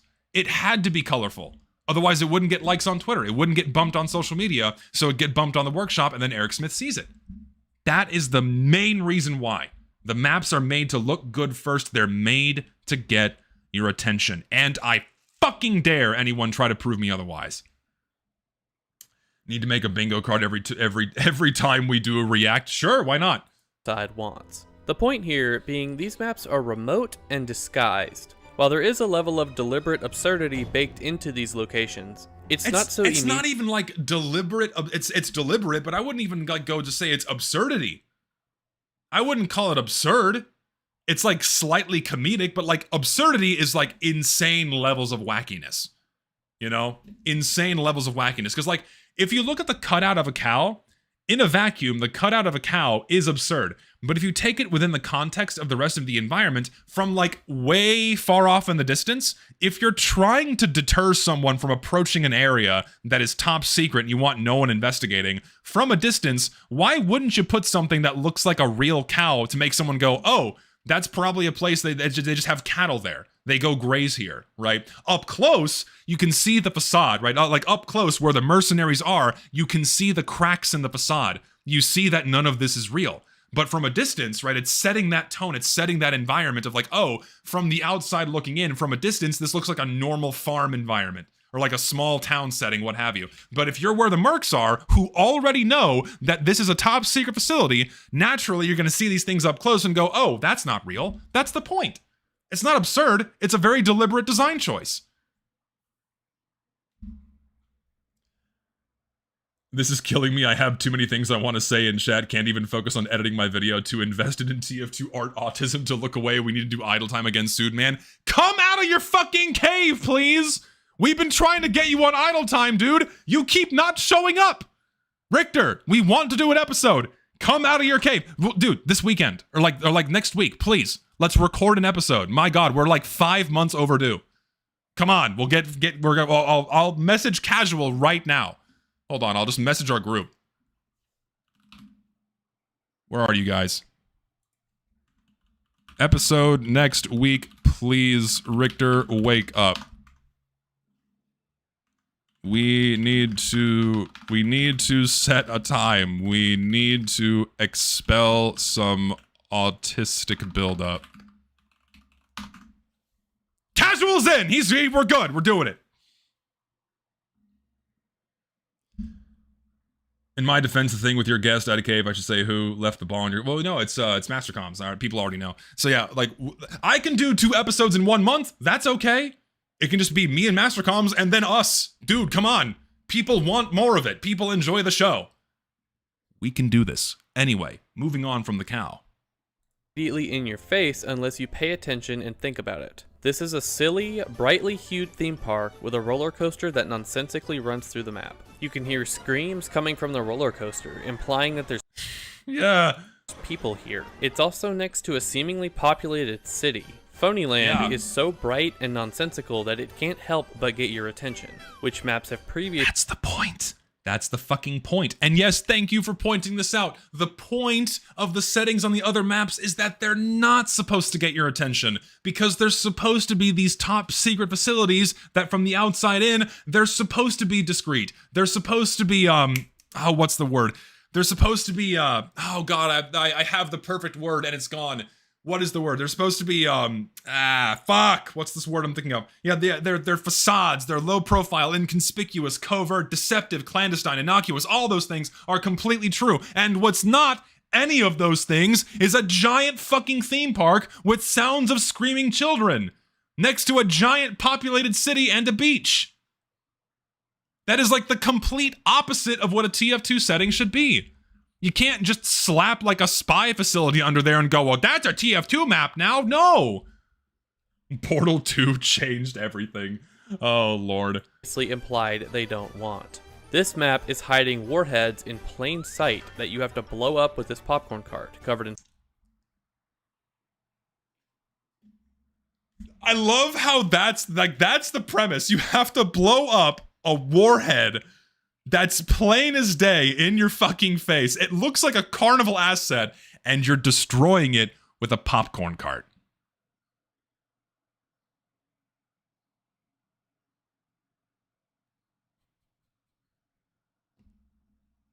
In a city. In a fucking theme park. Oh my God. Do you see why I take such great issue with these modern maps? Please tell, like, am I insane for seeing issues with these things? My God, thank God other people have the discerning eye still that can point, that can just look at the obvious, right? Like, you don't even need to be an expert in game design to look at, like, Badwater or Upward and then compare it to this and go, well, maybe it's not a good thing that the bomb cart that's meant to destroy the other facility is like just a fucking popcorn machine. It's like, how is that even remotely similar in terms of tone to what payload is meant to be or what it's meant to represent? Yeah, it's beer bowl levels of silliness. Absolutely. No, this is not a Halloween map. This is being pushed for the summer update. This is not a Halloween map. And you know what you're gonna see? You know what you're gonna fucking see when this doesn't get in the game. There's gonna be a Halloween reskin. I bet my fucking life on that. Maybe not my life. I bet $100. If this doesn't get in the summer update, there's gonna be a Halloween reskin. It is so easy. And that shit is so much easier to sell for a Halloween update than a summer update. Well, we already have the Marasmus theme park, so fuck it, have more. It's like, watch. Watch. Fucking watch. That's what's going to happen. Fireworks and detonators. The goofy negligence of this place isn't even close to subtle. It's dialed up to 100. It's literally called Phony Land. Team Fortress 2's goofy and silly nature has been around since the beginning. It's not goofy. I hate when people say goofy. It's not goofy. Because goofy implies absurdity and not some kind of grounding to keep the game as what it is, as special as what it is. If you pulled out all of the art assets of this map, is it even fun? It's tug of war, right? Don't think I've ever played that on a populated server. No, me neither. Like tug of war has apparently been a thing for so long, but in all of my years, in my like fucking now almost 16 years of playing Team Fortress 2, never seen anyone speak about this whatsoever. Like, tug of war didn't become a thing until, I think, that shitty Halloween map that has like 12 FPS. If your map doesn't get in, make a Halloween skin, and then a Christmas skin, then a summer skin, then a Japan skin. Like, we keep getting the same maps over and over again. We have Laughter and we have Boardwalk. We have how many different versions of fucking Sawmill now? 4? I could make a whole video dissecting TF2's art style as an animation student if I had better oratory. Do it. Do it anyway. Like, just in anything you could put out would be better than what we have now, which is nothing. Yeah, we have an insane amount of official Sawmill reskins. I think we have 4.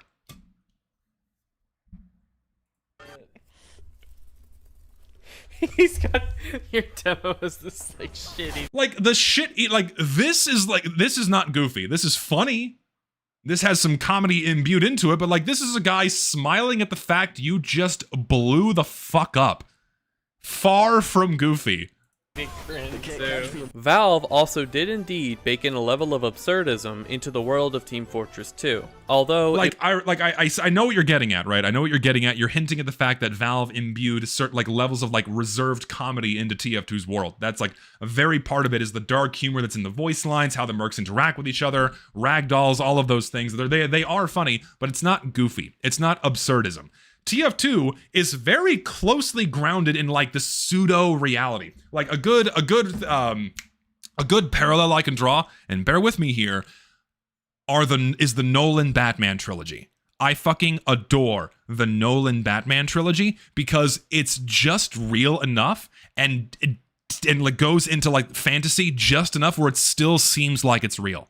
Like all of the tech that Batman uses and all of the interactions between him and the Joker and Bane and Scarecrow and what have you, it all just seems like this could be real enough. Like there could absolutely be this chemical that makes people flip the fuck out and see people as monsters, right? There could absolutely be this fucking psychopath that can take control of a city by making, by taking over the mobsters and what have you, like the Joker does. You have Bane and what have you, and all the tech they use, it's not that far removed from reality. And it's like that nice line that TF2 walks on, like the base game, the launch game, anything you see in there could like roughly be real. Like the most absurd that it gets, the most unrealistic that it gets in the base game would be Scout's double jump and the Engineer's sentry gun and dispensers and the medigun, right? But like all of these things, like the spy tech element of Team Fortress 2, like okay, in like some closed off part of Area 51, you could absolutely see like people trying to develop something that like resembles the medigun. Like being able to heal people from a distance, that kind of thing. Legitimate attempts to make an immersive world with consistent logic. Thank you, Richter. That's exactly what TF2 is. And what Phonyland doesn't do is maintain that consistent logic. And to be fair, the consistency of that logic has long since been gone from Team Fortress 2. Ever since we started getting the Halloween maps and the crazy cracked out promotional weapons from Deus Ex and what have you, like that consistency is long gone, and it's only been getting worse and worse as the years gone by, but it's absolutely been flanderized and ruined the most in the last 5 to 6. 100%. 100%. And like, just because these things were tossed to the wayside for the sake of making money, mind you, that doesn't mean we should let this get worse. It was never originally supposed to be this overt, nor this close to a large civilization. Valve did push the envelope farther and farther as the game kept getting updates. This was the first theme, like literal theme park update. This was the first literal theme park update. Although it originally God, that's short. Oh God. We wonder why Jungle Inferno didn't do as well as Valve hoped. had a grounding and guidelines to it. Phonyland doesn't work around these guidelines, but instead ignores them, breaking the uniting theme that the original design team brilliantly crafted. When introducing a new theme into Team Fortress 2... And to be fair, all of that stuff was broken many years ago, but to much lesser extents in terms of a lot of the content we already have in the game. Like Phonyland and Aquarius and Embargo take it to such extreme, ridiculous degrees that even someone that has like no understanding of TF2 and where it comes from can look at Phonyland or Aquarius juxtaposed against Dust Bowl and go, are these the same game? The fuck's going on here? It's so apples and oranges that even a moron can look at it and go, what the fuck is this doing here? Original TF2 DVD box set ended with Meet the Spy. Interesting.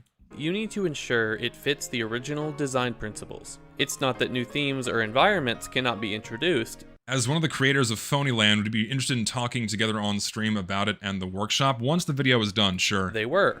The Alpine being a good example. The difference between Phonyland and Lumberyard is the Alpine was carefully crafted by the original art team to fit into the pre-existing world and style of Team and this Fortress. is like the perfect example that other settings can absolutely work. Other settings can absolutely work, so long as they adhere to the grounding principles. So long as they maintain that consistent logic. 2. It didn't try to push the cartooniness or absurdity of the game further than it already was. It was added because the developers wanted to add a 2008. So long ago. Mountain Lab is a beautiful example of an Alpine map, 100%. Yukon as well. variety, Sawmill. and they did so with other styles as well. Phonyland wasn't created for this purpose.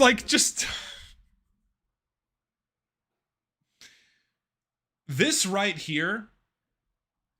Here's the thing, man. Again, because I've seen a lot of comments on this. Like this right here. Anyone who says that this map was made just for the fun of it, and not because they want this to get in game, I have bad news for you.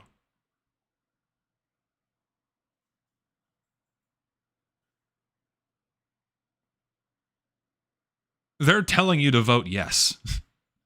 Because what does a yes vote do? Makes it more visible for Valve. So it gets put in the game. Like the way I was seeing all the negative reactions to this video earlier, like last night, I saw some people getting fucking angry at this video. This video is very level-headed. Like I was expecting this guy to fucking go insane. And like rip it and like just do nothing but shit all over workshoppers and what have you. But no, this video is like very clear and explains exactly why this map is not fit. Insane. Just like, yeah, a simple no thanks, not interested, 100%. Richter, you said you sent me a message? All right, let's listen to what Richter has to say. Something about Lumberyard in particular is it's about lumber. It's about a natural resource, which is already like, that works into the theming that all of the launch TF2 maps already had. They're fighting over a fucking gravel quarry and gravel pit. In Dust Bowl, you see gold in fucking mine carts. There's obvious, and like Hydro is the most obvious one. They're fighting over a hydroelectric dam. They're literally, they're fighting for power. Yes. So Lumberyard fits into TF2 well because of that.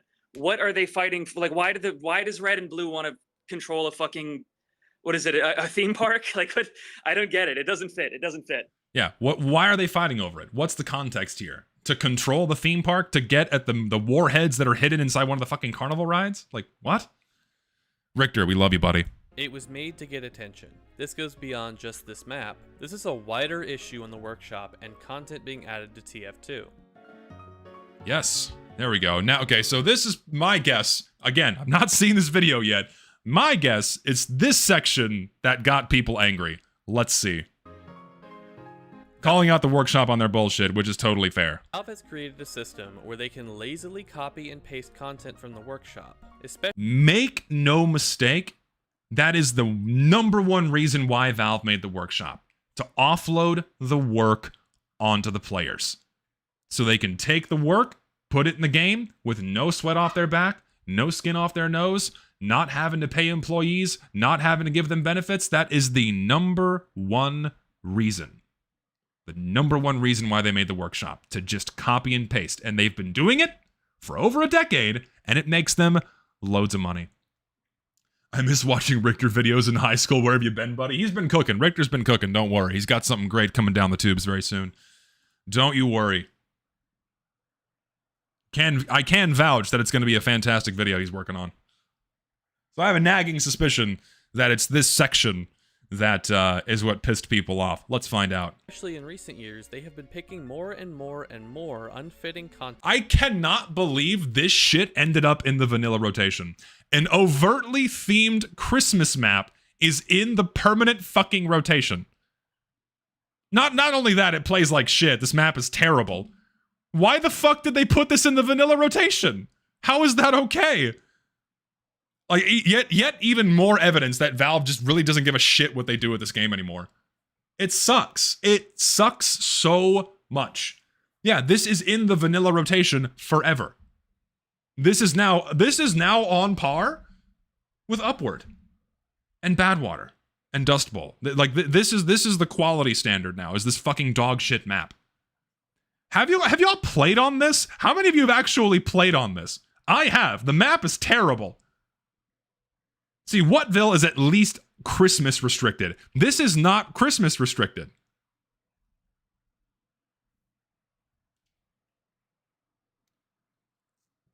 And it's so funny how many of you haven't even played on this map. You probably, if you, I am, okay, I can't do it on stream. I was going to say, if I queue for this map right now, I wonder how long it'll take me to get into a game, but then I realized everyone watching right now is just going to queue for the map at the same time, and then it's going to take like 2 seconds, so I can't do that.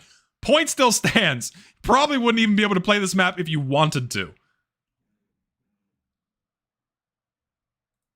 For Team Fortress 2. Phonyland is a good example of content being created for profit. Yes. It was created to... There really is no refuting that. I'm sorry, that, like, it's not just for profit, but it is absolutely the primary reason. The number one reason why anything's being put on the workshop these days, especially from the people that worked on this. I know who worked on this. I know the groups that are involved here. They're doing it for the money.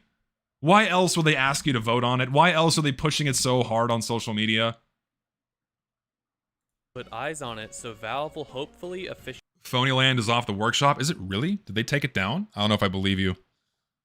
Is that true? Let me check my Discord. They'll probably be commenting on that. Did they actually remove it?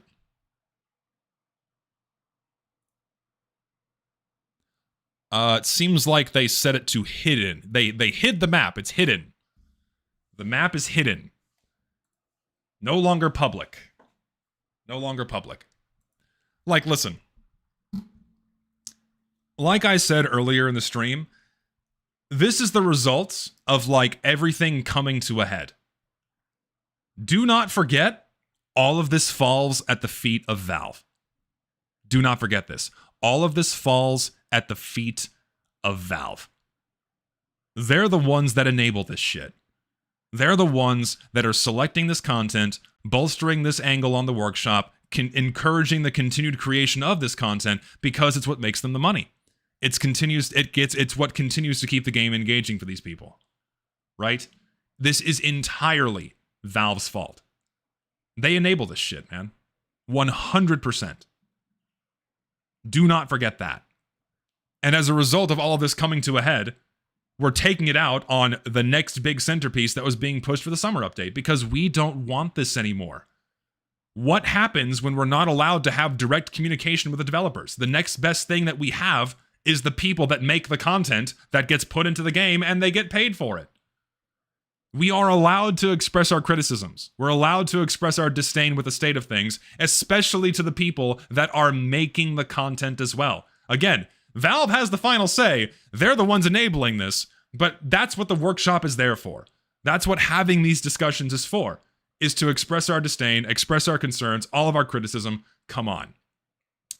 Zesty, while that's true, the community is more of an active, conscious participant in that they were in this than they were early on. People now know that there's a broken system and game it because there's money in it. I mean, absolutely. Like, yeah, Richter, what I say, I mean in complete relevance to modern era Team Fortress 2.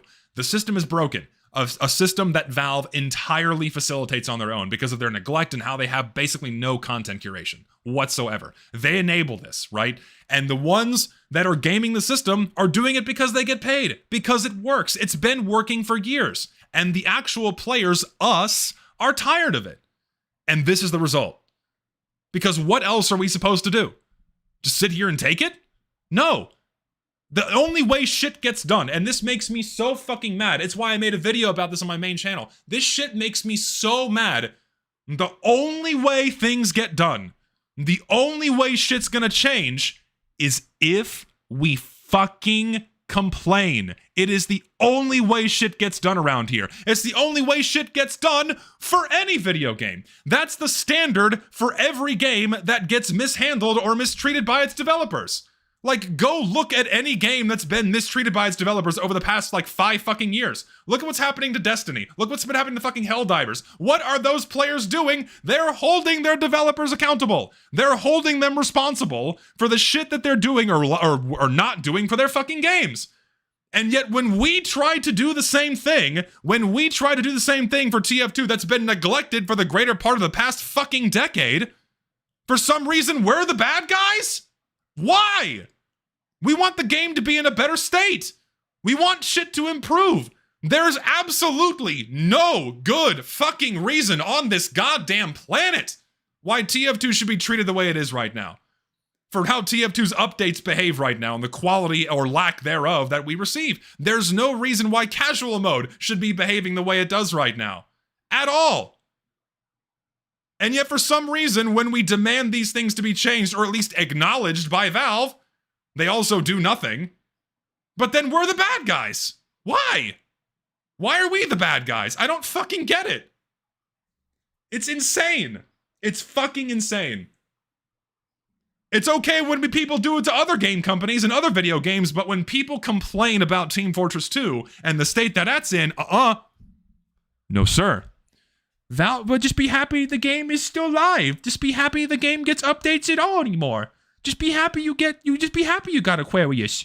Just be happy you got Morbius effect. Just be happy you got the Sharknado. What you want the game to die? Do you just hate fun? You just hate fun, don't you? You just hate everything, don't you? It's like, I am so fucking tired of this, man. Oh, I'm so tired of this. Just be happy you got a bucket of dog shit. Oh, it's maddening. And it's absolutely because there's two reasons. Big reason, it's because Valve made it. Big reason is because Valve made it and Valve can do no wrong. They have spent the greater part of the past 20 years building this beautifully galvanized reputation where they can do nothing wrong. Valve offers great services. They offer Steam. They're very good with Steam. They have great hardware, but they are dog shit when it comes to handling their games. Anyone that plays Counter-Strike right now, how's that working out for you? How's that unfinished port holding out for you? All the missing content, not really doing anything with the game. You got more skins, though. Ain't that nice? Where's Counter-Strike going? Fuck it, who cares? It's making Valve billions, right? Dota. What are they doing with fucking Dota? Nothing? I mean, they have, the same updates and the international, but that game's been stagnant for, a decade now. TF2 is even worse. It's all about Deadlock right now, right? Because they're having fun with Deadlock. That's going places. But their other games, fuck that shit. Oh my god. And you can't acknowledge that with like people saying, well, you just hate everything. You hate Valve. You hate the company. It's like, why can't we compartmentalize these things and acknowledge that Valve can do some good things, but when they fuck up, like, we can't talk about that at all for some reason? Why? Half-Life 3 has been delayed for 20 years. For why? Oh, Lord. Point is, nothing gets done unless we complain. Nothing is going to change unless we complain and hold Valve responsible for what the fuck they're doing to this game, voicing our concerns, demanding for better. This is going to keep happening. Better to be stagnated than drowned by workshop content? I completely agree. The reason I've been spurging about Disney is because everything wrong with TF2 is happening in the parks. Broken systems, mustard cupcakes, forced IP. Every argument or rant you've done applies there too. Absolutely. Like, the downfall of countless IPs is going through the same death throes that TF2 is. Because they're catering to people that genuinely would not care what happens to the franchises in the first place. And that's just true. All the people that complain about us complaining and demanding for the game to be treated better would not care what happens to the game in the first place. They wouldn't give a shit. They wouldn't give a fuck if TF2 shut down tomorrow. They would just move on to the next thing. And all of us that are still here and still care and want a better future for the game, nah, fuck you guys. We don't, just leave us behind. So yeah, I completely agree. It's happening to so many other franchises and IPs. Totally. Like, Star Wars fans, holy shit, I feel bad for you guys. Like, I was sitting in a waiting room this morning. That's why I had, like, that's why I canceled my stream. I had to go to a hospital. Nothing bad happened. It's okay. But, like, I was sitting in a waiting room, and I have my arms crossed. I'm staring at the silent TV, and I'm just watching a McDonald's commercial for, like, the first time in 10 years. And it's just plastered with, like, the Baby Yoda bullshit. It's the Baby Yoda meal. This is what all these amazing IPs have been reduced to. It's like they have to game the system and get people to engage with this shitty movie with, like, Baby Yoda at Burger King or something. Like that. That's where we are now. And this is like what TF2 has become. Like, you have to engage people with a shitty theme park.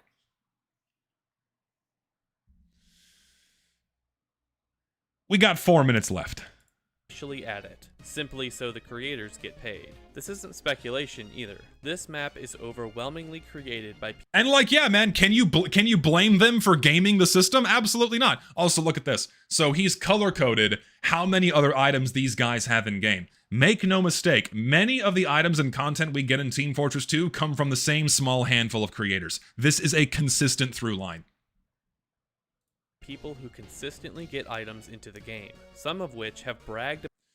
Oh, these are gems of screenshots, and I know exactly who said these, but he went out of their way to censor them. You should not censor, in my opinion, you should not censor the names of people that say things publicly. I don't think you should, because if they say these things publicly, then we should be allowed to ridicule them publicly. Plain and simple.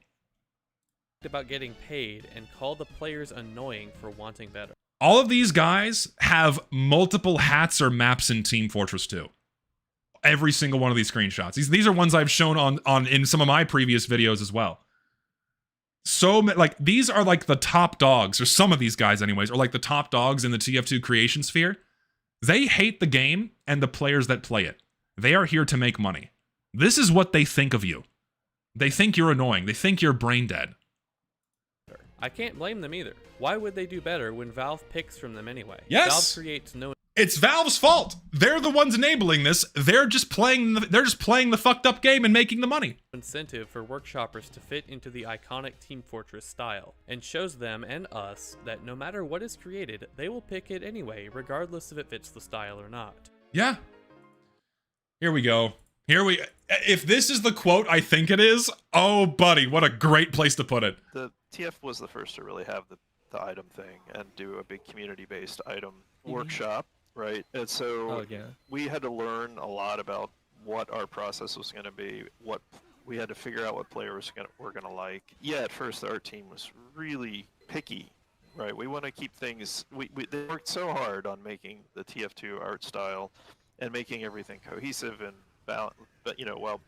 balanced and good, dynamic range and you name it, right? All the things. And then you look in the workshop, and there's something that has a massive backing from the community, and it violates a bunch of the stuff that the artists are comfortable with or looking for. And we had to figure what was interesting and valuable for customers more than for our team, right? And that took a while to kind of get right. And we don't always get it right, but this is Valve, the developer, saying, yeah, we acknowledge that we had this art team deliberately and carefully and meticulously make this beautiful video game. And then we said, yeah, fuck you guys. We're going to violate all of that to make money.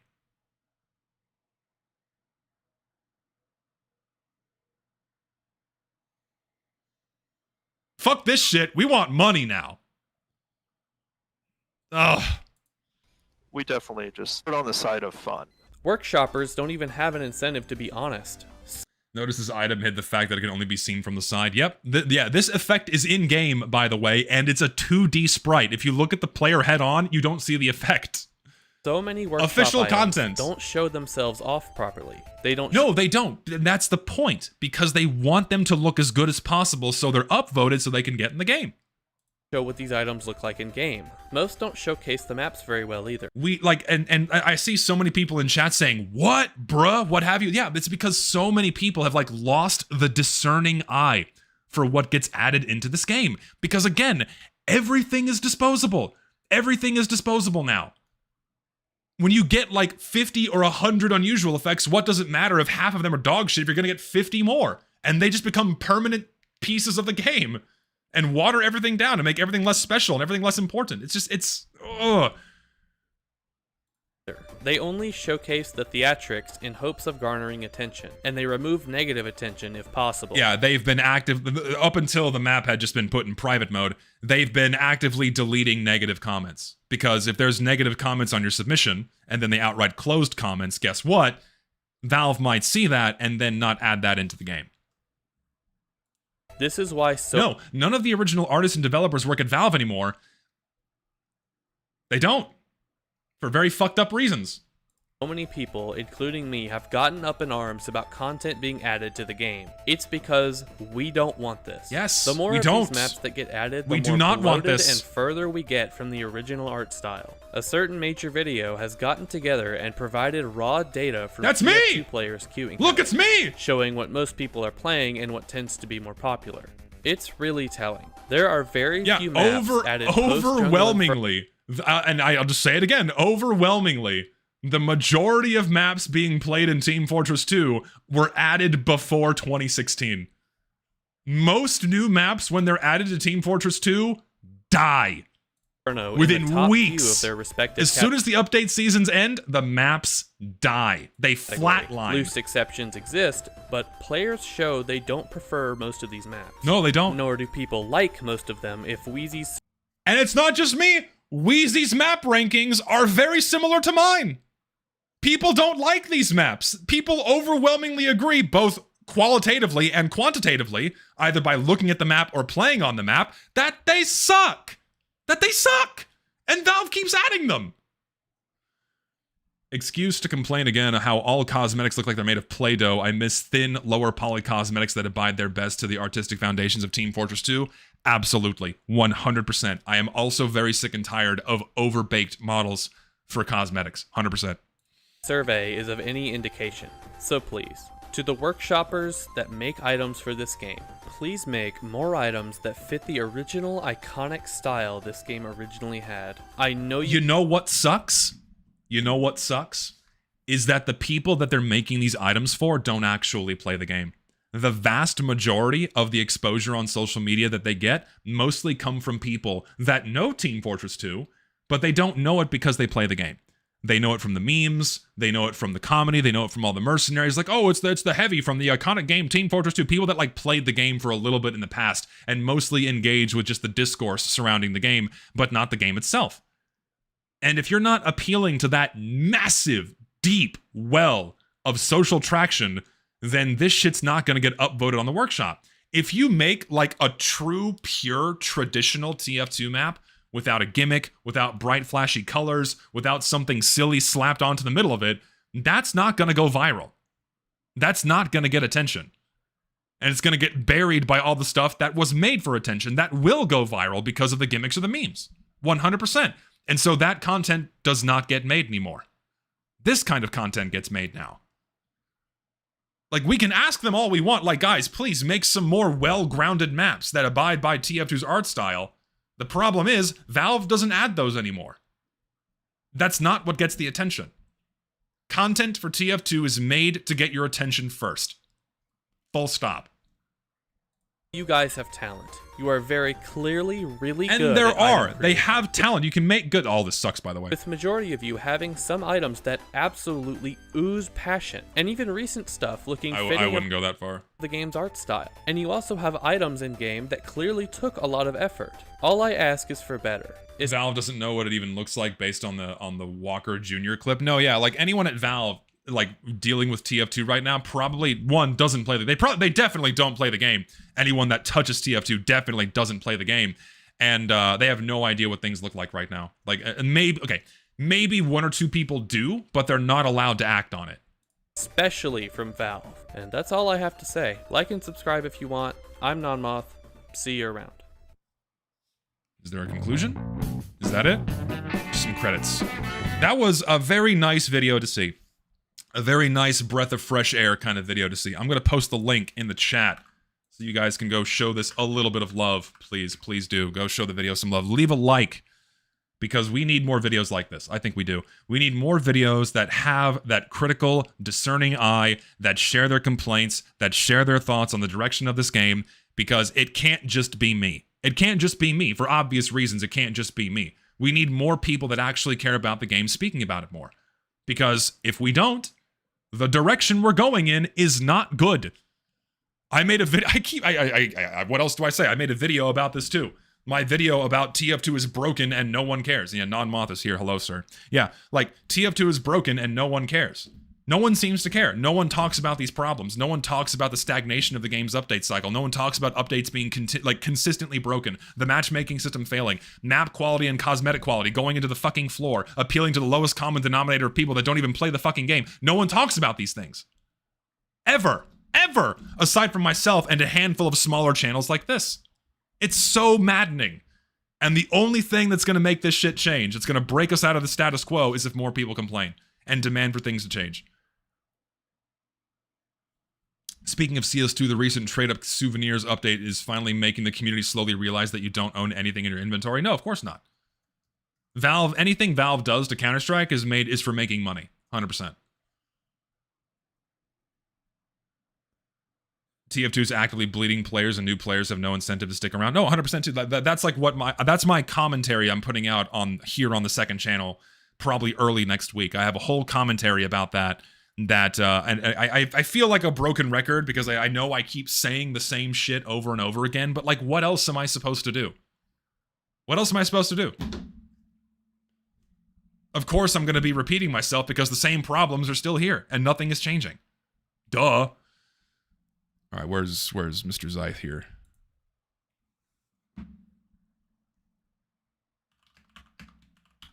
Do you still want to talk? Are you there, sir? Zythe, did you still want to chat?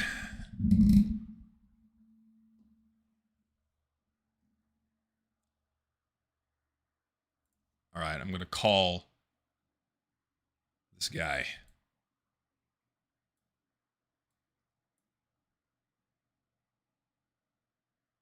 We got a mapper here that's going to get on the call with us.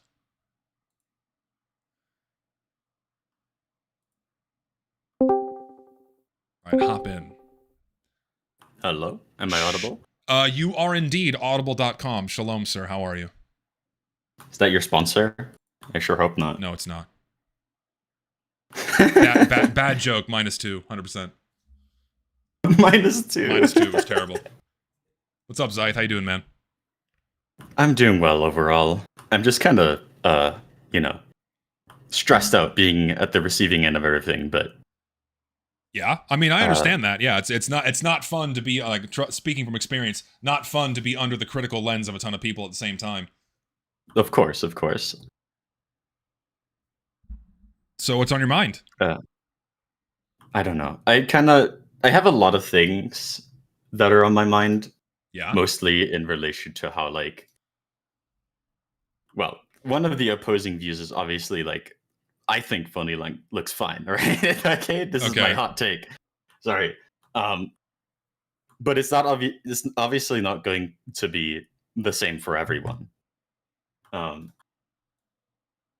need to look at what I wrote to Non-Muth here. I already talked to Non-Muth about this as well, and we had a good chat. Notes are good. Notes are good. Yeah. Well, first off, some of the criticisms in Non-Muth's video, especially with the like art direction and the saturation of the colors in the gameplay space, all of that is valid, and we are looking at changing that. Okay. So good. We're making we're still talking about what exactly we want to do, because obviously we can't make it not be a theme park, right? I mean, listen, and this is my take. Some ideas are just duds, right? Like some ideas are just duds, and they're not going to land well. I mean, it's not like the tug of war game mode is inherently bad, or like the map's layout is bad. But why not take that skeleton and then just shoot for a more appropriate theme? That's the thing, is like, well, I wasn't the art passer on that map. I was the like game designer and level designer on the map. Yeah. I wasn't the one in charge of the art direction. So why was it the decision to make it a theme park? That's my curiosity. Like who? Like you don't have to say who, but what was the reasoning behind it being a theme park? The actual the actual reason is literally just because the person in charge of the art pass likes Roller Coaster Tycoon, right? Okay. They wanted to make something that pays to homage to Roller Coaster Tycoon, and that particular creator, which I'm not going to name because it's we don't want them getting harassed and everything. But like, they've always been known for trying to push the envelope with TF2 themes. You know, that was kind of the motivation, is to push the envelope and to pay homage to Roller Coaster Tycoon. Fair. But like, obviously, people pushed are it going too to far. say that that's not the point of TF2, right? Yeah. Like, and I agree that it's not. I mean, you can take some liberties with some things, and other settings are absolutely acceptable, but there's absolutely a line where the envelope should not cross. Oh yeah. And that's a really hard balance to hit, right? And that's why also, like, I'm the only one that's considered like talking to you or Non-Muth, because a lot of the people that are on workshop submissions like this, in their own words, have given up trying to like talk to critics, because they never really tried. It's never, frankly. It's not like, some of them don't try, some of them do try and then get repeatedly shot down, right? Because these are opposing views. People make things for fun and then upload them to the workshop, and these things are not purely for fun. Really? Listen, you can't. I'm sorry, you can't sell that to me that it's just purely for fun. Like, when it comes to this level of efforts and then trying to get it on social media, telling people to like it, obviously an element of like, oh yeah, we want to make something that's fun to make. That makes the work a lot easier, right? Otherwise, your job is going to be miserable. But at the same time, it's not just for fun. It's the paycheck is a good incentive. Here's the thing, right? I think both can be true at the same time. Sure, right? I agree. People can make things because they like them, because you are a fan of Roller Coaster Tycoon, because you are a fan of like new and inventive things or whatever, right? And I'm not necessarily in that camp either. I'm just a level designer, right? I didn't choose the theme. I like making like more reserved, like. Oh, I know, dude. Dude, still fucking. What's that Koth map you made with the lighthouse? Oh, Shorelight. Yeah, Shorelight. That's still like when it comes to like pushing the envelope and like how far you can kind of get away from the base art style and still like strike it perfectly. It's that fucking map, dude. Like, it's still a crime that map wasn't put in the game. Like, for like a summer map, that's like a no-brainer, and Valve has just completely ignored it, which is still baffling to me. Like, you make good shit, and you know where the line is in terms of making like those more reserved maps, and you fucking like you've landed on both feet perfectly multiple times. It's just that some themes are not going to work. Yeah, and I'm not really here to defend it on that front, right? Because I also disagree, right? I think in a way Phonyland looks fine, but it's definitely like going to be too much for some people, and we have heard that it is too much for some people. Okay. We have heard that people don't want it necessarily, right? Sure, and a lot of people don't, and Cypherlog gives a good point here. If my work isn't overwhelmingly positive, I will send it out to everyone I know, even ones I hate, because anyone could give feedback if they know they are being listened to. And that's also a problem, is like how are people being told that message when they close comments, when they remove the map, right? Like, how are we being told that, like, you're listening to criticism, good or bad, constructive or otherwise, when it's kind of being shut down, thrown back in our face, and like go, you know, it's like that happened like even before I went live today, was the pushback on the map. They closed the comment section, you know, like that's like a dynamic that's missing here, is like there's that massive disconnect between the people that make the items and the people that consume them.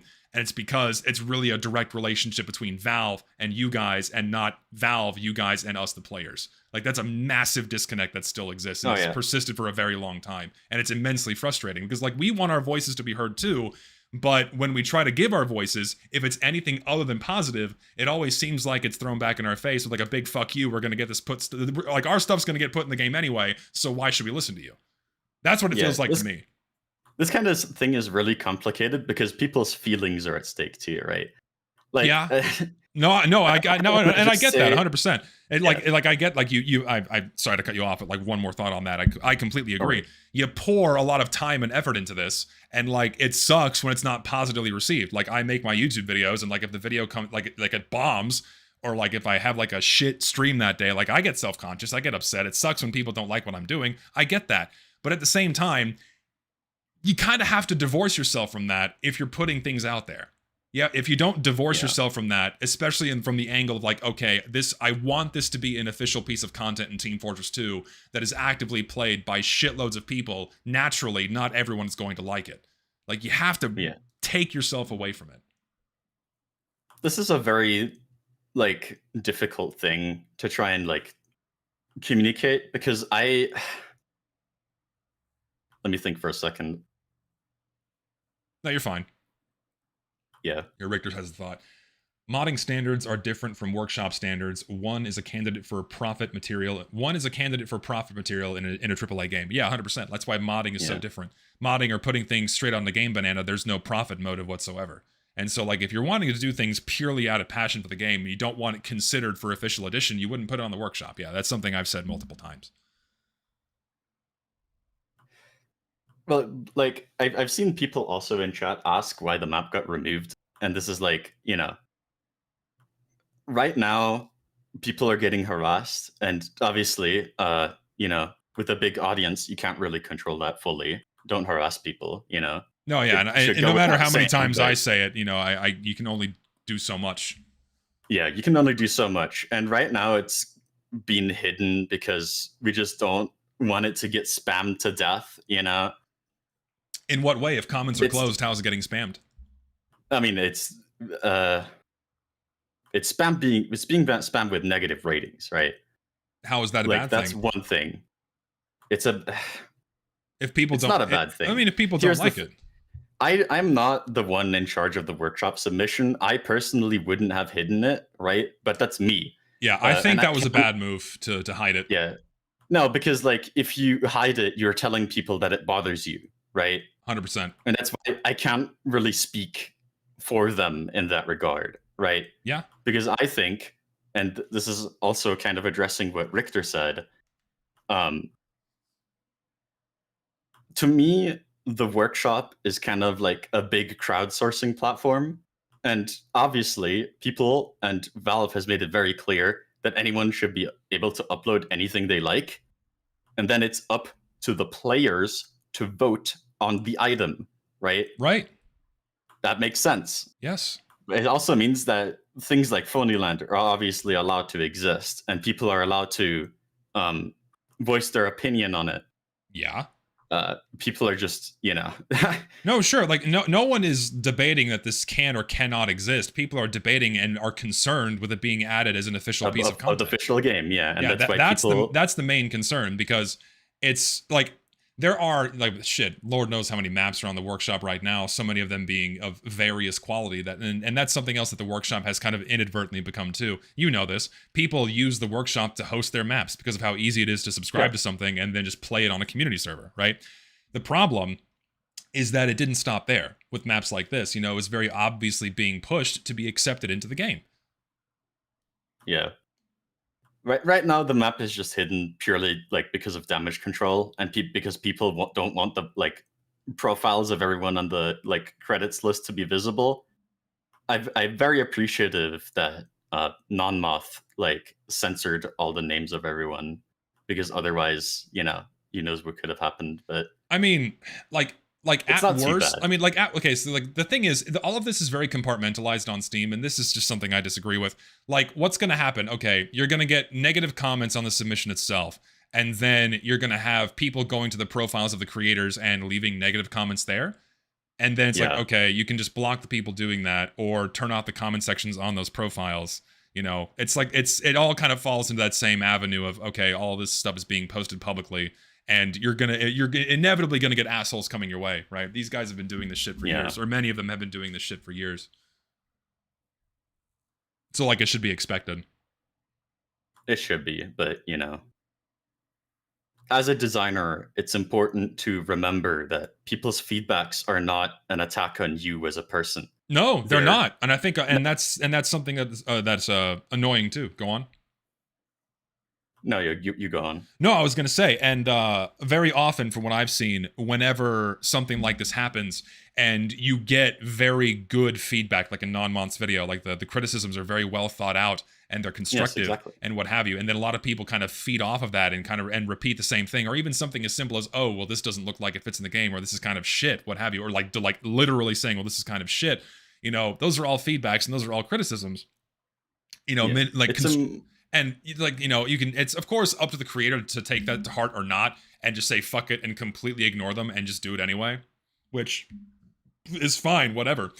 But you can't just slam the doors closed once that feedback starts rolling in and it's anything other than positive.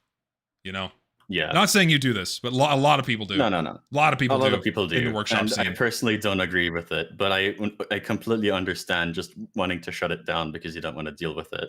Oh yeah, I know, and that's the problem. It's then going back to that we said a moment ago. It's that continued disconnect. We're like, okay, we have this system that is made for the players to give feedback on everything, but then we can't give feedback, and what the people want or our voices are just completely ignored. Largely, a lot of the voices that actually play the game, and then all the likes. I mean, you know this too.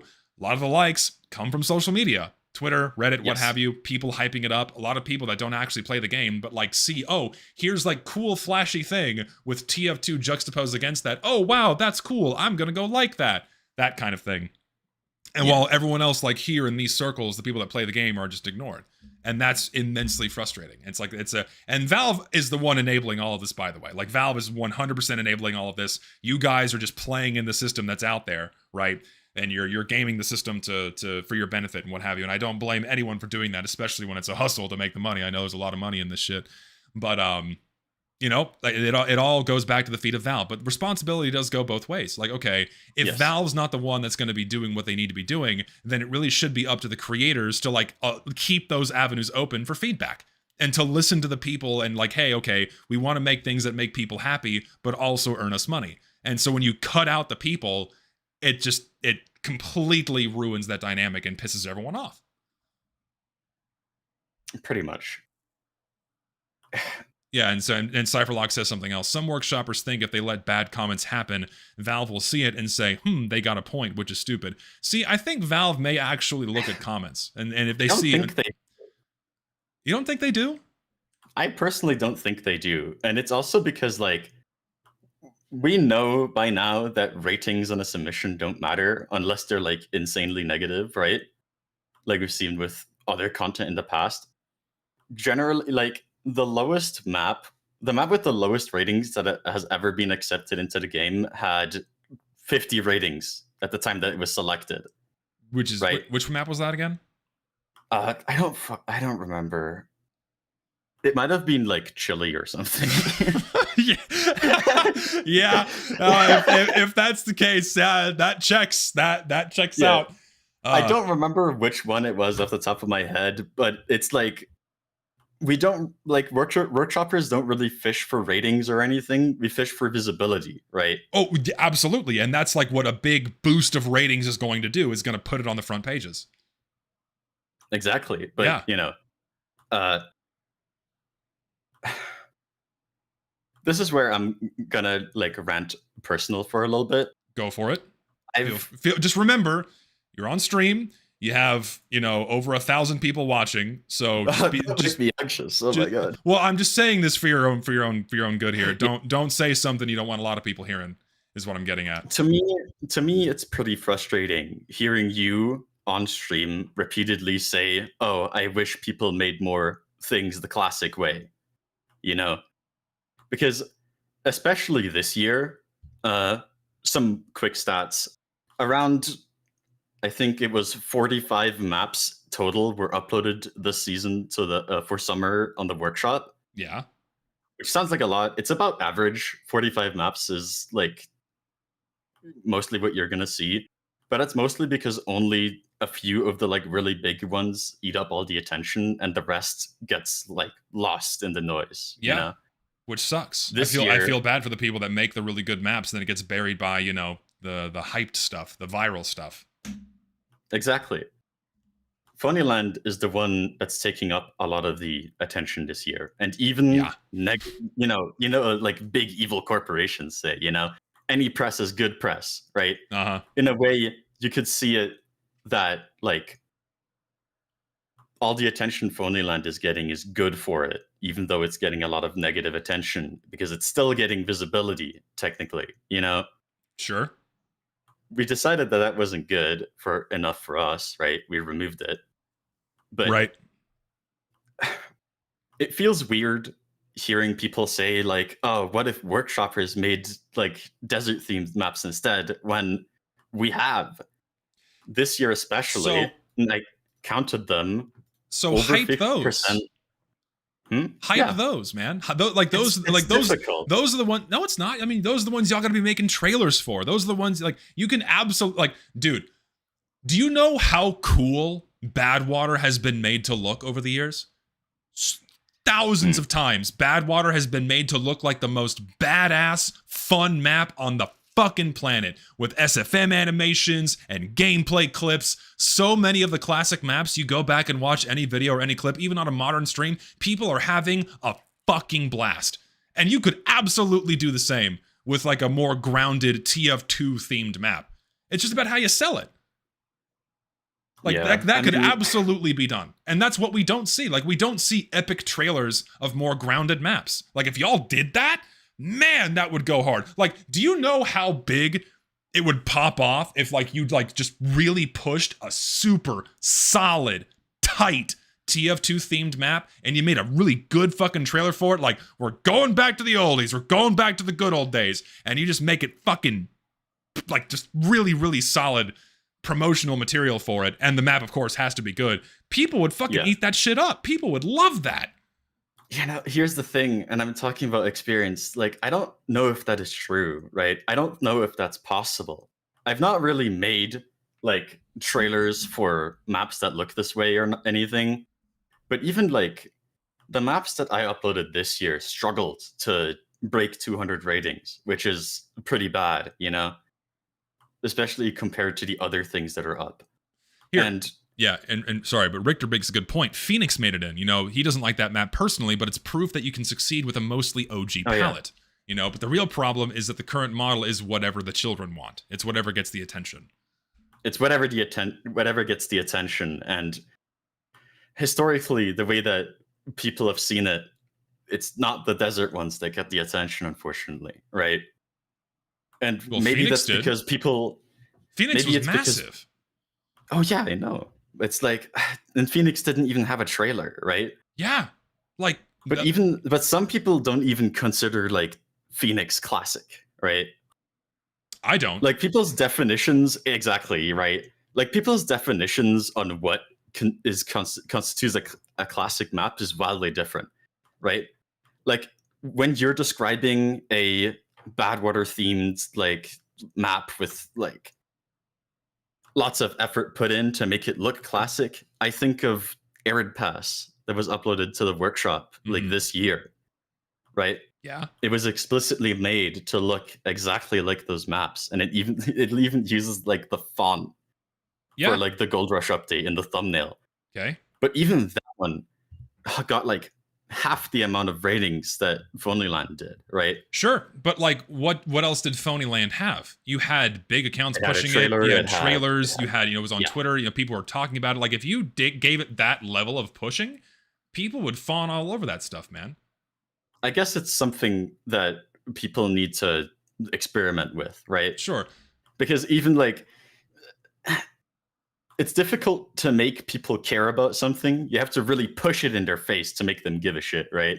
No, I mean, I absolutely agree. And Richter brings up a good point. He says that we might want to consider that the workshop is no longer the place for people who have an earnest passion for creating TF2 content. It's the place to turn a profit on creating TF2 content. I mean, that was the original intention of the platform in the first place, was being able to make money by making TF2 items. It's literally how Valve sold the platform, was because it was for making money. Prior to that point, basically anything that was made for the game was done out of pure passion for it. Like, there wasn't the expectation of getting paid. And so now you have this fucked up dynamic where it's like, okay, I want to make something that's really good for the game, but man, I can get a whole lot of fucking money. And so what happens is what we're experiencing what we're talking about right now is, okay, we have to make things and sell them in a way that where it gets all the attention, so then it can be put into the game and then we can make our money. You know, it feels really ass backwards, right? Because you're because no, yeah, 100%. I tried to do the same thing with one of the maps that I uploaded, which is to try and make the thumbnail as flashy as possible, and it did get a lot of ratings. It did do really well compared to like most of the other desert maps. But it feels a lot like when you're making, you know, classic content like that, you're fighting a big uphill battle. And when big submissions like that get a lot of attention, people in the comment section will tell me, "Oh, why don't workshoppers make more classic things?" When we do, it's yeah. So my stance is, you guys kind of have to fight the uphill battle. I mean, you have the easy way. We have to fight it. Yeah. Like you have the easy way out, which is making maps like Phonyland, and that's going to get the attention, right? I'm going to preface this as well. I don't see Phonyland as the easy way out. I think, like, there is genuine passion in a map, even if it doesn't necessarily fit or people don't like it, you know? A lot of work goes into that, right? I'm not denying that a lot of work goes into these maps, but also they're carried with the dynamic of getting the attention. Yeah. It's kind of inseparable. Again, it goes back to like, you want to have fun while you work, otherwise your job is miserable. Exactly. But also you have the clear and obvious intentions of like, okay, you have to do these things in order for it to have the highest chances of getting put in the game. You can't do both things at the same time. I think it's interesting to try and figure out how to make people care, right? Advertising in itself is an art form, right? Sure. People study advertising, you know? And Phonyland had a lot of promotion put into it because the people behind it are genuinely passionate about it. Whether or not you want to attribute to that as us just being like money hungry, grubby, like greedy people. Well, these things happen simultaneously, right? It's the money and it's the passion at the same time, right? Yeah. Yeah, you can do both at the same time. I can make something like Phonyland, and like even me as like the level designer, right? I made it because I wanted to make Tug of War work. I wanted to figure out how to make the game mode work in a way that fits TF2, which is basically I modeled me and the VScripter that worked on it modeled the game mode directly after PL Waste, which is like a fucking 18-year-old map from like 2008. Yeah. Yep, I know that one. The logic is directly modeled after that one, but with, you know, the modern tools that we have available to try and, you know, make it less fucked up and janky. Yeah. Those kinds of things are really interesting to me. and the art that comes with that is someone else's passion, right? And I still can't talk for them. I don't really know where I'm going with this. No, I see what you're getting at. You know, you had your role to play in making the game mode functional, and this goes back to what I said a moment ago. Like, you have that there. Imagine extending that into a different theming or a different environment that's more grounded in the game, right? And people would like I think people would love that shit. And like, it's the uphill battle. But you can absolutely put the level of effort into making trailers and promotional material for a vanilla-looking map as well. Like, that's something I've not really seen done before. Yeah, I think for a lot of people, they don't even try, because to them, this is another thing. To a lot of workshoppers, they assume that the people asking for more like game-befitting maps are a vocal minority, because you don't really see maps getting a lot of, like, you don't see desert maps getting a lot of positive attention, and so they blame it on the people for not going out of the way to vote for them if they didn't know they existed in the first place. Yeah, no, it sounds like a self-feeding problem. It's like, oh well, it's clearly a vocal minority because we're not promoting our shit good enough for people to see it. Come on, that's a little silly. Yeah, I don't fully know how to feel about that take, because when you put effort into promoting anything, you can make anyone care, right? Sure. You can get people on Twitter that don't play the game to hype up a map. I think people just wrongly assume that it's possible for that it's impossible for a regular ass desert themed map to garner a lot of positive attention. And honestly, until you said that, I didn't fully think about it either, because I thought I was putting all of it already. I thought I was putting everything in already, you know? If y'all put the same level of effort in putting out a desert map as you did with Phonyland, you would see a pretty significantly positive reception if you sell it right. I hope that y'all just try that and see what happens. Yeah. 100%. Like, just do it. Like, that's like you should just do that. Richter. Too many words. Richter, just DM it to me. I have Discord open if it's something you want me to read. Oh yeah. But hey, man. Get more. What? It can get more thoughts in, you know? No, yeah. And I mean, and I think, I don't know, man. I think the issue still goes back to like this disconnect where like they think it's a vocal minority because like, where are they getting their feedback from? Yeah. They're getting their feedback from social media. They're getting their feedback from all the people that are just going to hype up kind of whatever's presented to them if it's sold to them in the way that makes them care. As you just said, if you sell anything to someone, you can make anyone care about anything. And if you're doing that for the content that doesn't fit in the game, guess what's going to get all the positive attention or the most amount of attention is content like that. If you put that same level of effort into content that's more stylistically appropriate, you're probably going to get the same result. This is exactly why I decided to go on stream with you. It's because there is that disconnect, right? It's an extremely hard bridge to gap because, like I mentioned earlier, a lot of people have given up on trying to, like, quote unquote, argue with the other side, right? Because it feels like a lot I just got banned from everywhere, dude. So I can't be the one to do it.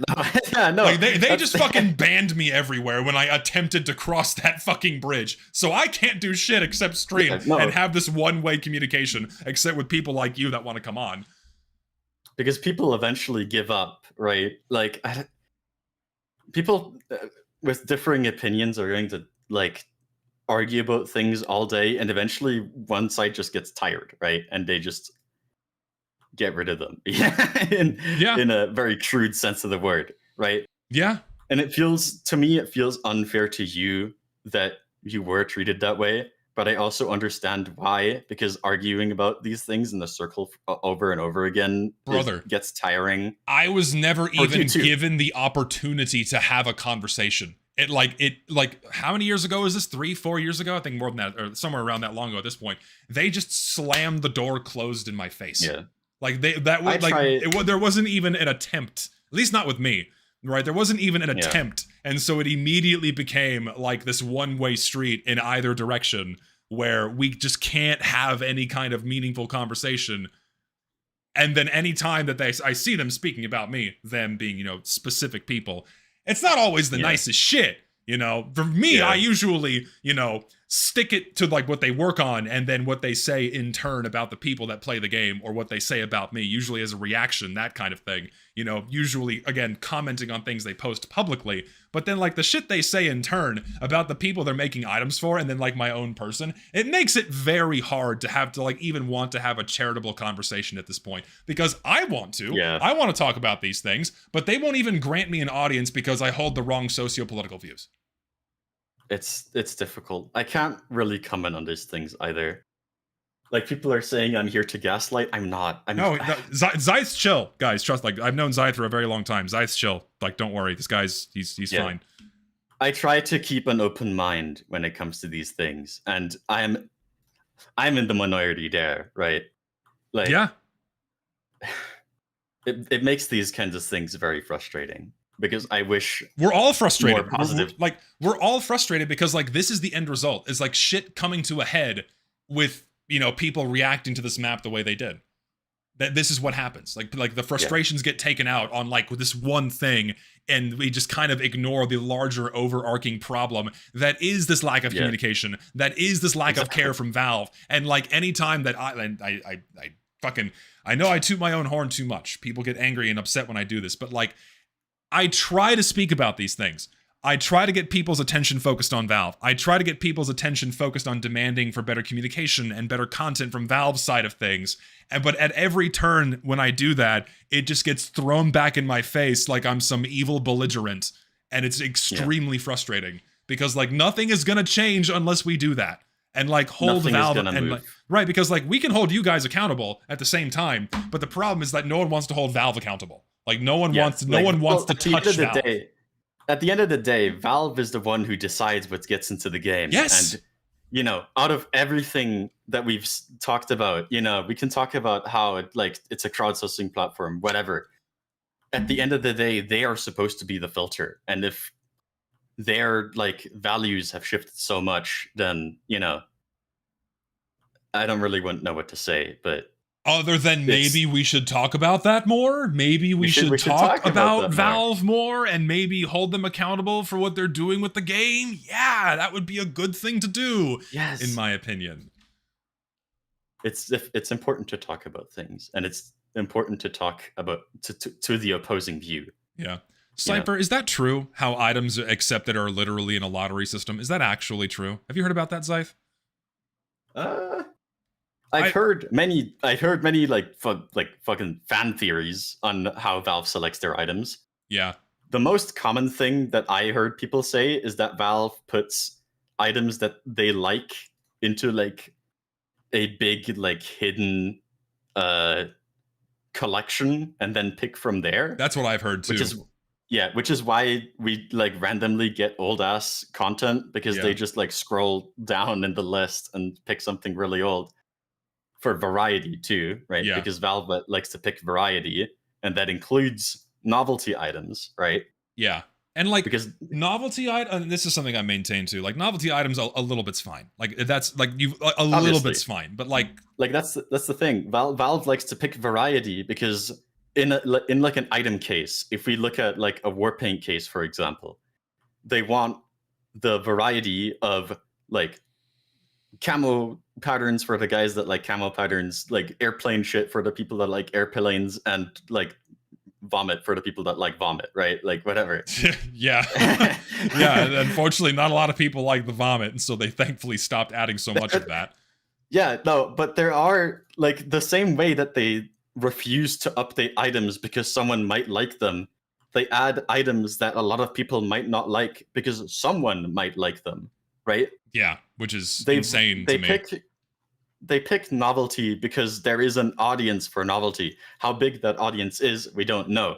It might be the vocal majority or minority, depending on I don't have any statistics or anything, and it would be extremely difficult to get any to try and figure out how Yeah. I mean, you have the map playtest data, right? Sure. Or the map play data. Oh yeah. a lot of the novelty items are at the bottom, and even like Wheezy's tier list, a lot of the novelty items are at the bottom, and you could make the argument that that's because of the audience that is being pulled. But I think it's a good litmus test. These things are very nuanced. I think it's a good litmus test. I think if the same poll were performed on basically any YouTube channel, and this is purely anecdotal, I think if that same like map poll was performed on any other YouTube channel, you'd probably see very similar results, because who's that polling? It's polling people that actually play the game, right? And this is, and again, maps are purely like the gameplay experience, right? It's purely the gameplay experience, and the ratings are going to be reflective of that. And so they're going to be asking people that actually play the game. But when it comes to like cosmetics and what have you, and this is something that I view, whenever I'm playing the game, you know what I don't see? New cosmetics. Practically ever. I almost always overwhelmingly see older ones. And there's multiple reasons for that. You have like the random drop system, you have the craft system where a lot of people can get these things for free. But even when it comes to more valuable items like unusuals or stranges, it's mostly older items. Every now and again I'll see something new, but it's mostly older stuff. People tend to gravitate towards the older, higher quality content and less so towards the wacky novelty. Every now and again you'll see like the wacky, like shitty goblin engineer or pyro loadout with pop eyes and like a pink fucking mask or something. But it's by no means the majority. You know? And so I think it would be really good. And so like a good way to look at that would be the equip rate statistics on backpack.tf, because it combs through everyone's inventories and also shows what's equipped and what's not. Like what people actually use. Like if someone could actually pull that data and see what hats are the most popular and what are the most used, that would be fascinating to see. It would be interesting data. The data is there. The problem is that it's not publicly accessible. And even if it were, it would be a nightmare to pull all of that data and to scrub all that data. But it's out there. Like if someone has access to that data and could actually consolidate that and figure out what's actually equipped the most versus what's not, that would be fucking crazy to see. Yeah. I don't know. I think we've mostly covered everything. No, yeah, I agree. It's just sucks that we're in this consistent annoying limbo of just not this constant back and forth and things reaching ahead and people complaining and just nothing ever seems to change. And it really and it starts when we start holding Valve accountable a little bit more. That's like it starts there. Please. A lot of this goes back to Valve. Richter says he just sent me a truth nuke. What did he send me? Holy moly. Well, it is also like what Cypherlog said earlier is like it's very hard for someone like me to also like keep a neutral position. Well, of course. Well, yeah. I mean, it's impossible for you to have a neutral position because you're the one making the content, right? Yeah. You're not going to. But it's not going to happen. it's perfectly acceptable to not have a neutral stance. I don't have one because I know what I like personally, but I also know what would be appropriate for the game, and I have my own opinions on these things. And there's no one's going to be neutral, right? But I think we can get pretty fucking close on what the best thing to do should be, despite our biases, right?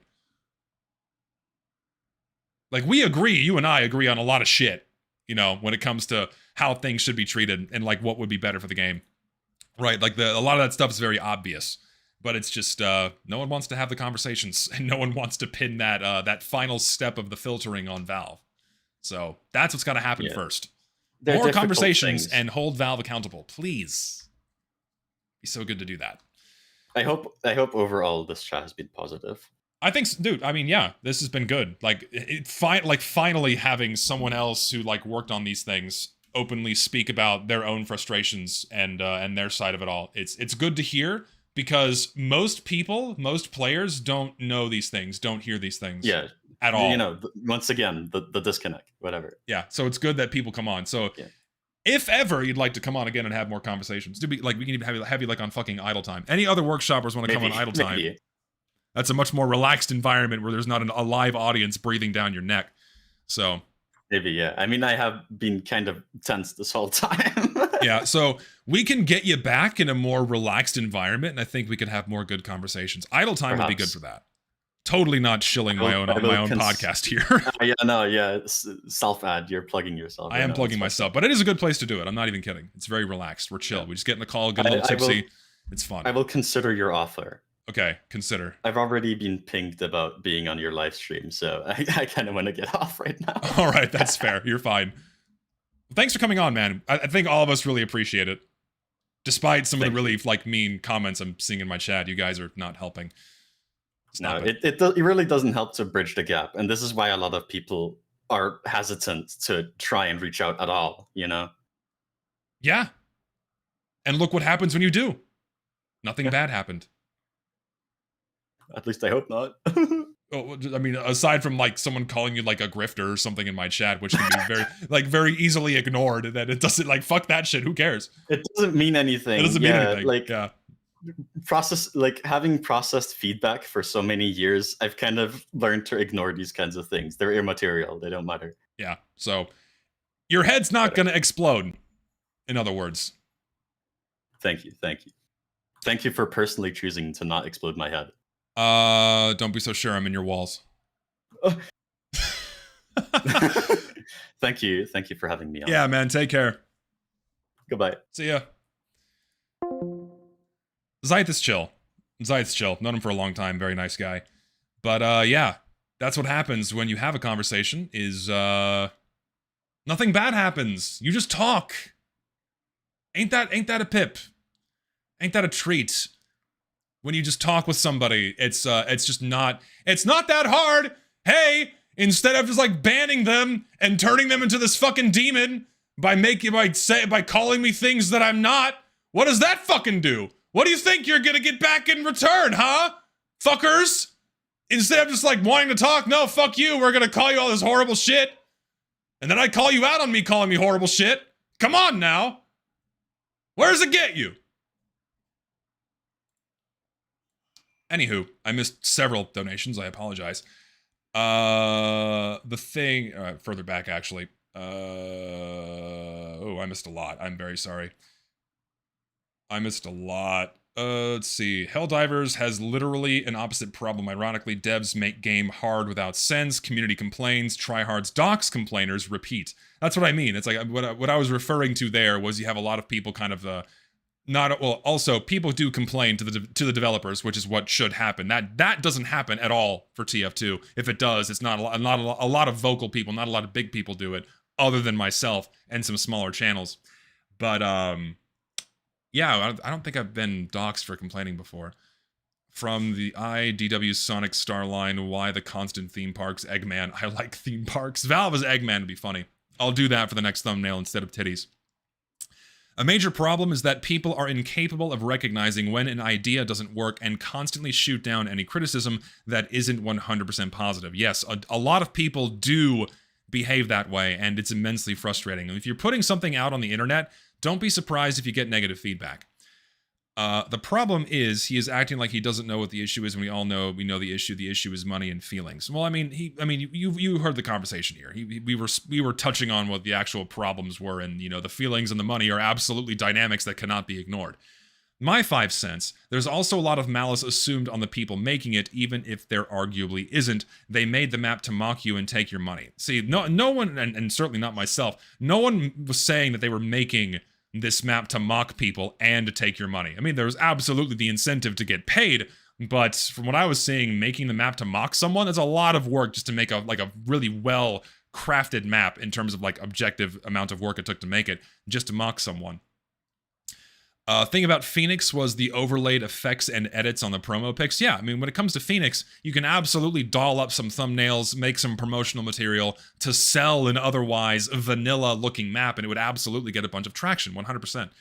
Once again, going to bridge with the Disney analogy, fans want more original content lands, but the trade-off is that corporate needs established IPs not be implemented to sell it to the normies. No, yeah, that selling a brand new IP is infinitely harder than riffing off what's already there and what's already established, because you can sell it on nostalgia and already established marketing and what have you. So it's a lot easier to make money that way. And in a sense, TF2 kind of faces a similar thing, but everything's kind of so random that it's not quite applicable.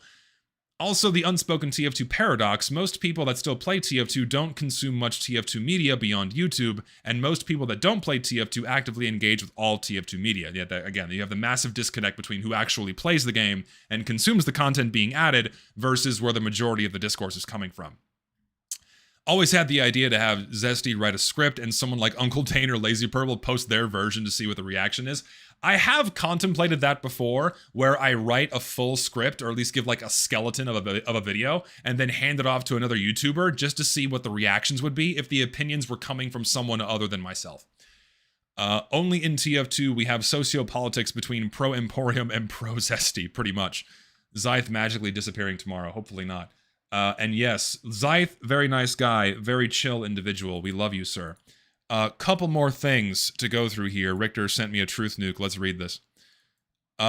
It's not about just using the same exact textures as Badwater. When I look at Arid Pass, I am seeing ideas recycled from maps that already exist. It is pleasant to look at. It does technically fit the art style. I like that someone made this and appreciate it, but between inspired creation and fits the game's original aesthetic is not a binary. You want both. You want both inspired creation and fitting the game's aesthetic. What I'm hearing in this stream is that people who do the art for these maps are genuinely incapable of understanding that it is possible to work within the original material while creating something inspired. Hydro, the hydroelectric dam, and Dwell, the train yard, are completely distinctive and separate settings. By comparison, what is different between this Arid Pass map versus Gold Rush or Badwater? There's no unique look to this, no interesting distinctive centerpiece to the work. It's more like a medley, a greatest hits of building and texture sets that we've already seen. I recognize it, it's good impression, but it's just an impression. People want something more than an impression, doesn't mean that they want you to forget about the 2007 source material altogether. Immensely true. I don't like to hear that people will find the original setting restrictive. There are still tons of concepts for locations that can be explored, including in the existing concept art for Team Fortress 2. TF2 is set in a working-class depths of mid-century America that spans more than just railroad tracks, dilapidated buildings, farms, and industrial places. There are countless other possibilities, but you don't even have to actually reinvent the wheel. Just look at how Gold Rush and Dust Bowl look distinct even compared from one another, despite both being set in abandoned gold mines. Finish your video, Richter, and put this in there. If you can't succeed in catching people's eye without completely throwing out the game's production Bible, then why are you making maps for this game in particular? Money. There are countless other places where you could build amusement park maps and nobody would have a problem or get mad at you for it. It's not hard to see why some people assume the answer is because this game is already established and I can make money here. That's like the number one reason why people gravitate towards that reason. It's because what else would there be? Like, why else would you be making this content when you could be making it for literally any other game and not get this level of complaint? And I'll tell you why. It's because they're established. It's because there's no competition. It's all the same guys that have been making this content for the greater part of the past 15 years. They have no competition. It's all the same people. So they're comfortable in their rut of just making whatever earns them money. Oh yeah, Cypherlock, what do you have to say here about the, Cypherlock's comment on item selections being a lottery. Valve essentially admin tags items they consider might work for an update, and then when an update needs to happen, they essentially do a lottery system within that massive pool of items. Occasionally, a different employee may come and suggest a map get added. Sandcastle got added because of that, but it's rare. I'd be down for Idle Time or something similar too. Yeah, with Cypher, like a Cypherlock episode or a fucking Zyth episode, you know, Mastercom's episode. We have a lot of good potential episodes here. We'd love to have you guys on.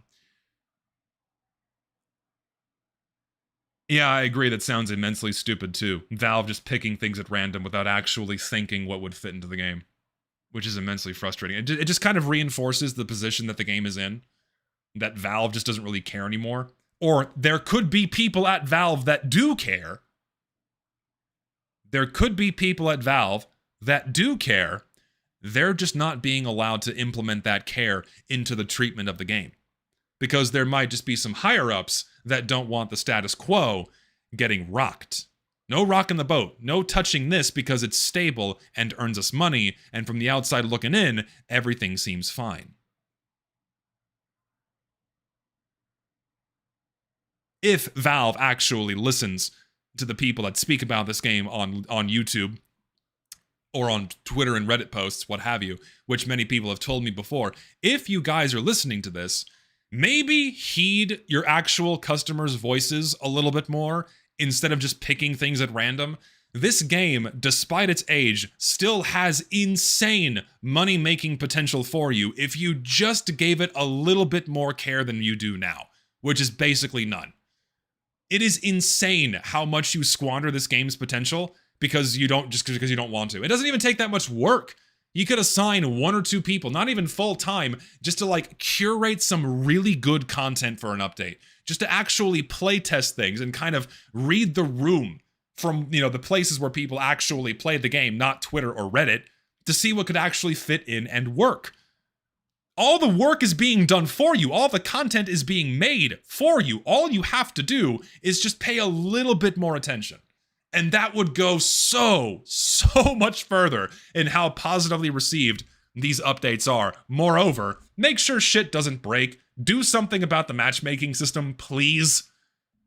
Tired of being the only person talking about this shit, but good God, the experience is miserable right now. Casual mode sucks. And I'm tired of people saying, well, I still have fun. Man, you must love constantly requeuing in 5-minute games and constant steamrolls and all these other bullshit problems that did not exist before 2016. You want to make a fuckload of money, Valve? Do something about that. Give the people a reason to stay. And fix all the bullshit problems. I point like they're over there, they're not. Fix all the bullshit problems that push new players away. There's so much shit wrong with this game that makes it the least approachable on the market right now.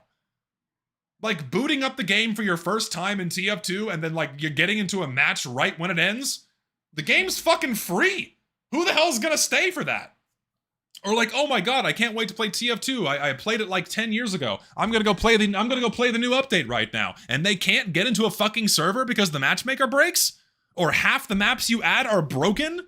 Like, you wonder why the game's not in a good spot. It's because you're not giving it the level of care that it needs.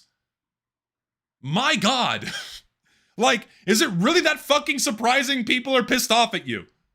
Really that surprising? And it's just not that much work for your resources. It's just not that much work for the fucking contractors you could hire to give the game a little bit more attention, right? And you could even already be doing this. The problem is that we don't know because you don't communicate with anybody. This has been your longest standing problem, Valve, is you don't tell us shit. And in the rare instances that you do, like Jill posting on Reddit, we like go to that and go like, hey, this sucks. Can you do something about that? Like, what else are we supposed to do? As if I like, yeah, my ego being big enough to assume that Valve's actually gonna listen to what I'm saying here. My god. Anyway, rant over. Rant over. I'd like to coin, you could absolutely make a theme park map and fit the TF2 style and rule, however, it would take actual effort and consideration of such rules to pull appropriately. I mean, that's what Richter just outlined, absolutely. I have not rolled for Rio or Himari yet, I'm saving it, I'm saving my free rolls until the very end. I would recommend you check out EFAP and Mauler. I have heard of both, I've not watched either. What is the artistic point of payload maps like Upward and Badwater in lore? None of the areas seem to be secret. They look out in the open. Well, it's not just about areas being specifically secret. Like, very early on, the game kind of pulled away from, like, the secret base aesthetic. That was, like, really where the game was originally wanting to go. And then they heavily simplified down, like, the global domination aesthetic, the global domination idea the game was originally going for, and then really simplifying into, like, okay, Redmond, Blutarch, 2 teams fighting over resources in, you know, mid-50s, mid-60s America, and then just kind of rolling with that. And in that, on that angle, Upward and Badwater makes a bit more sense, kind of wanting to maintain that territory where there could be resources, that kind of thing. Will say, you see a little bit of that aesthetic on Badwater, where you see some kind of machinery and some setup, like, okay, yeah, there could be resources here. It is kind of absent and upward a little bit. Some of the buildings kind of imply there could be like, well, really the last point, like, oh yeah, this could be like a mining facility. They're mining something out of the mountain for resources. So that's definitely there. So I actually retract that. Both Badwater and Upward do have that element to them. So, but when it comes to like the super secret spy base stuff, not so much. Genuinely wonder how well UV skins would sell if Valve were to add them, at least make the custom UV skins the elite grades. I think they would sell well. If they made, if they had like a comeback to some UV skins, I think they'd be very popular. 100%. Also, Cypher brings up another point. You know, there is very tangible proof that encouraging feedback means items will improve, because he's the guy that made all the new Aussies I could put on the workshop, and he got tons of feedback, and he updated his work based on that feedback, and it made it better, and it made people like it more. So when you shut out everything because you're getting some negative feedback and not paying attention to what's actually constructive, and you're missing that, you're missing out on actually improving things to make the customers happy. So, can I show you the art I made for on stream? Yes. Oh my fucking god. Oh, this is great. Oh shit, I love this. So many insanely talented people. This is awesome.